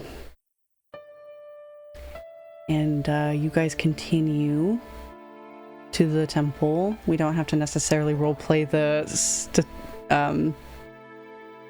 logistics of you informing them of this, and they're not going to be able to bury it in a night anyway, so mostly they just like send some people to like vibe check and make sure nothing gets in or out of this apparently evil pit of blood. Yeah.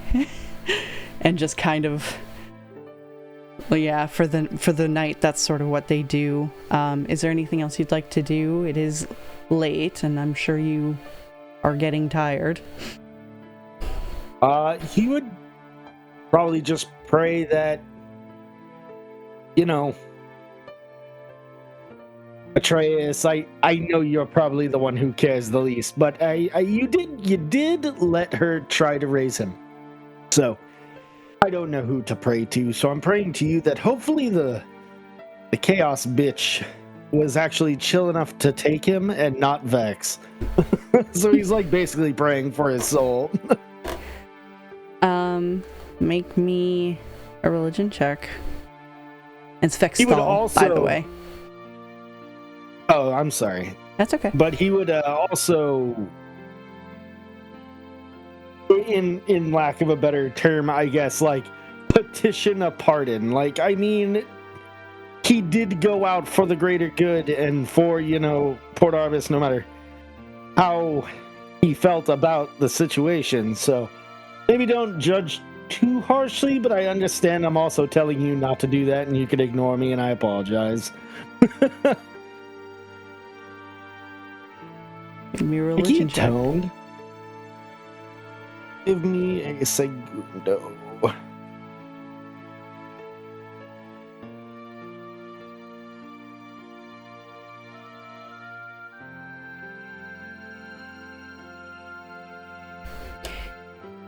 Considering what you have done tonight and everything, you do get a response at least. And the answer you hear is, with Abystria's age, it is difficult to find where his soul has landed. However,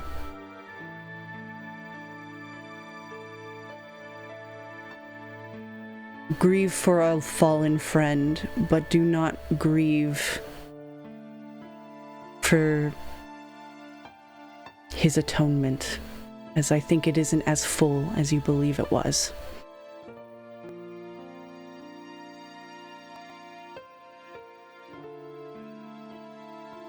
Understood. I shall grieve for my friend. I know he didn't think of me as such, but I'd like to think of him as such. We just butted heads a lot. Ideals and all. You don't get any other response? Thank you for your time. He genuinely means that. That wasn't sarcasm. Yeah. Yeah, he still doesn't respond after that. No, I know. Alright. Oh, I assume at some point you do go home and go to bed, though. Yeah. And Leandra will probably go to her home, to her bed, but I presume you would walk her back anyway, and it's probably one of those, like...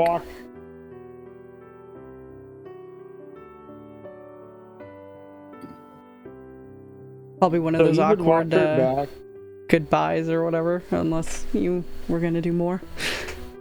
No, he wouldn't make a move on her after today. Yeah. Well, not like, forever, but not today. Yeah, I hear you. He would go back to the temple, and he would take a point of exhaustion if it caused it, and he would just kneel and just focus and meditate on everything that happened and transpired. Okay. I will say when you did walk her back and did have an awkward moment, there was a pause where she's just sighs at this and gives you a hug. I hope you feel better, Trevor. He'll reciprocate. I hope you feel better, Trevor. Or even joke. I would have gone for more, but it feels like tonight's the wrong night, and he just laughs. I agree. Rest well. And she'll kiss your cheek before heading inside. M'lady. And yeah, he'll go back to the temple. Okay.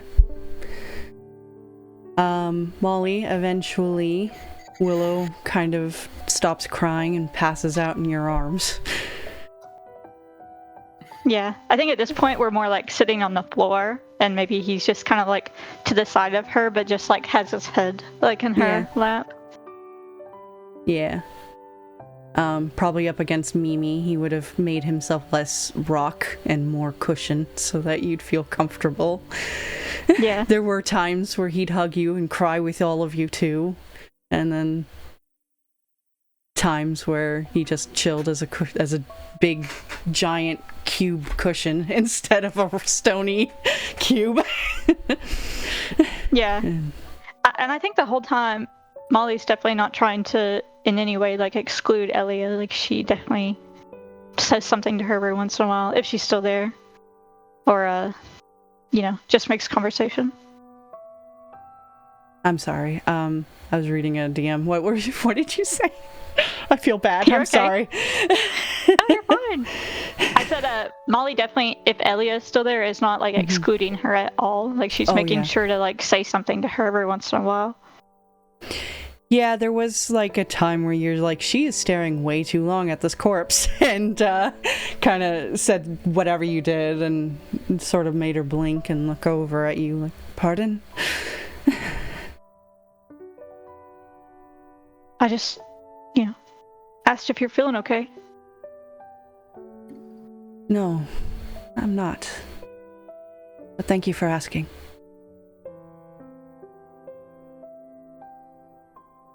I have been through quite a lot, so I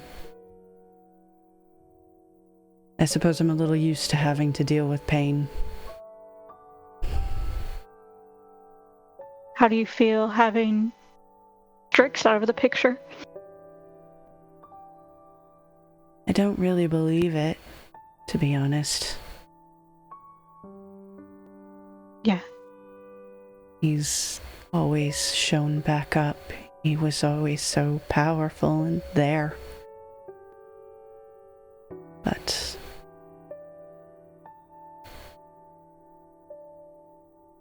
I suppose relieved if it is true. It is. And I hope it doesn't take you too long to start feeling like it's true. Thank you. How well did you know my father? Well, to be honest, it really hasn't been that long since we all met. But I don't know, I feel like we're pretty similar sometimes. I feel like it was always like no, he's a good friend for sure, and he's good to the people that he cares about. And I kind of like gesture to Willow in my lap. He's a good man. How so? Could you tell me an example? You just get the sense that she's kind of eager to know a little bit more about this man who hasn't been able to be in her life for so long. And she'll kind of come over to sit across from you, a little more ladylike than you, I'm sure. But Yeah, definitely. I think Molly probably reiterates. Aurelio, correct me if I'm wrong, but do you think that you'd have ever like shared a story about, Elio when she was like a kid, like just I think I kept a lot of those pretty close to home. But I think that they're definitely in traveling with Willow and in you traveling with me and Willow, you probably would have gotten those moments of like, it's not like playing catch with the kid out in the yard, but something along those lines where you see that fatherly instinct about like teaching him. And I think maybe around the fire I might mention like, oh yeah, I used to do that with my daughter or whatever, Yeah. I think that's definitely what she would bring up here. Just like his instinct to like care for children and how, it was probably because he wasn't able to do that for her, but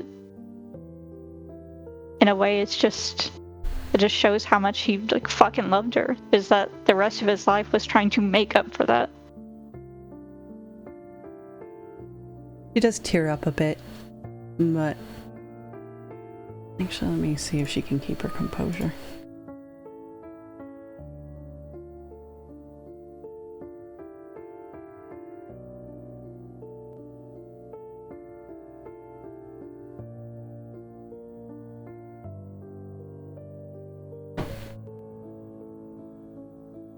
Yeah, no, she tries to keep her composure, but the tears start falling, and she doesn't quite sob as much as Willow or as loudly, but she just kind of has to let them out and cries there in front of you for a bit before she... I mean, Molly would definitely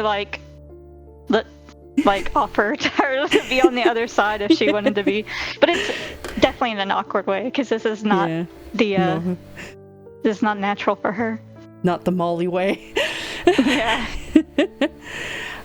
Yeah, she'll shift over and give you a hug, and she is also, even though she's a small halfling, she's a adult, so it's not quite, as it's probably more natural for you to hug her than it was for Willow, but after a little, she doesn't like sob until she passes out or anything. After a while she does kind of stop and clear her eyes and thank you.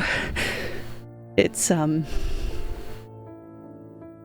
just I never got the chance to really know who he was. I hated him for so long, thinking he killed Mama and brother, and now that I got this opportunity, he had to go die. It's just not fair. Yeah. I'm being honest, you've probably been through more in a couple of days than most people I know. So, it's fine for it to be hard. It should be.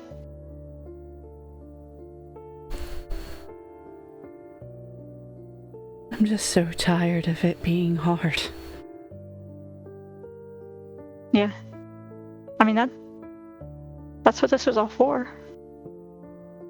I mean, I don't think he intended to leave you, but he knew it was a risk.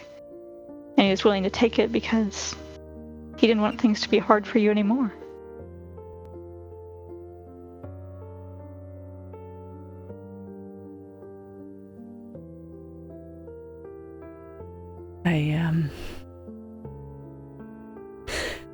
I admit when I first got to see him after all of those years, I didn't expect him to be marrying a god.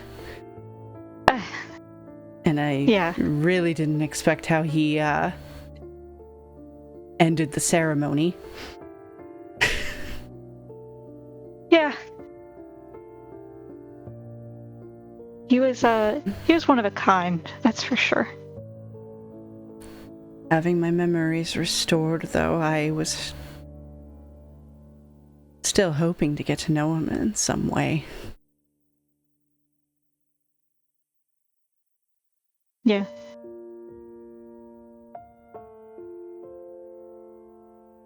But you remember what it was like when you were younger now, right? Yes. He,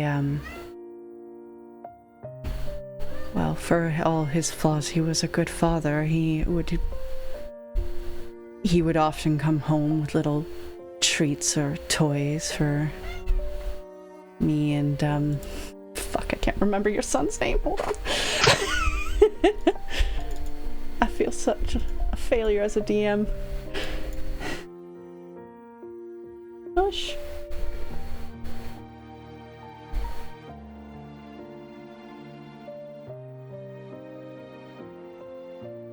Octavian. We'd come home with treats from me and Octavian, little toys and knickknacks. Sometimes work would keep him out for days at a time, and Mother would have to comfort us. I think she put up with a lot with us, missing him.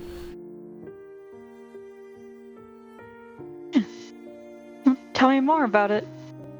What kind of toys were they? What kind of treats were they? What'd you guys do for fun? Aurelio, would you like to fill in some of those? Yeah, so I think Octavian was a little bit older, so I think that he was probably the one that I would like take out into the yard and do like wrestling and like maybe not sword fighting, but show him like knife tricks and how to throw knives and stuff. And I think Elia, being a little bit younger, she probably would have come in right behind him and like wanting to do that same sort of stuff too. So I think that we all probably would have done that together and like, oh, don't tell your mom we're out here throwing knives again. But I think for Octavian it probably would have been like different like knives or daggers or stuff like that. And then I think at first for her it was like dolls and pretty stuff, and then for a little while it was, oh cool, I want a dagger too now, and so I would get her like a little special dagger that she could have. And I don't know, Sarah, do you think that she would still have that, maybe even not even like knowing what it was? That's a good question. Yeah, she does actually. So she pulls out a little dagger that she kept tucked away to show you, one of the ones that he brought home. Thinking back about it, he probably was crazy to let me throw an actual weapon when I was that young, but... Well, I never said he wasn't crazy. Still, I remember we used to laugh a lot, and Mother would be preparing meals, and I miss her home cooking. How many times he would sneak treats and things like that we weren't supposed to eat before dinner. Oh, and he was probably the best at hide and seek too. Just yeah. Being Aurelio and who he is. We never could find him, no matter how hard we looked. Well, that doesn't surprise me. He definitely snuck away to get some alone time or be up to some shenanigans from us all the time while we were traveling. Do you think Aurelio would have been the type to like pretend he couldn't find his kids, you know, when it was his turn to seek? Oh, 100%. 100%. Yeah. I would make them feel like they were the best hiders ever, even if their feet were like poking right out in front of me. Yeah. So she would explain that too. Like, I am pretty sure it was very obvious where we were. I even remember hearing Octavian giggling sometimes and being so surprised Papa didn't hear it. I think at some point while they're talking, Molly probably like reaches up and gets that wine glass that she had poured for Aurelio and kind of puts it in Elia's hands, but just lets her keep talking about. And she'll tell you all kinds of stories from her childhood, of their family, and drinks this fucking glass like all the way down. And eventually, though, it does get pretty late, and I think all of you sort of just end up passing out against Mimi there. you getting, Willow in your lap and her kind of sandwiched against your shoulder and you against Mimi. I think Molly's fine with that. I think she's been in their situation before, so. Alright. I think with that, is there anything else anybody does for the night? I know Trevor said you were going to just take a point of exhaustion, but I believe everyone pretty much cried themselves to sleep. I just Holy fervor. Sorry, what was that, Canyon? Well, I was just saying I keep laying there. Yeah. Yeah. Take a leg okay. action. Yeah. Okay, I skipped my turn. D100, and if you roll a 100, you get 1 minute back. Okay. D4 on a 4 you're resurrected. Yes. And each of us gets to roll a D4. Oh, yeah, that's how it works. Yeah. I think with that, we'll probably call it here, with everyone just miserably going to bed in their own way.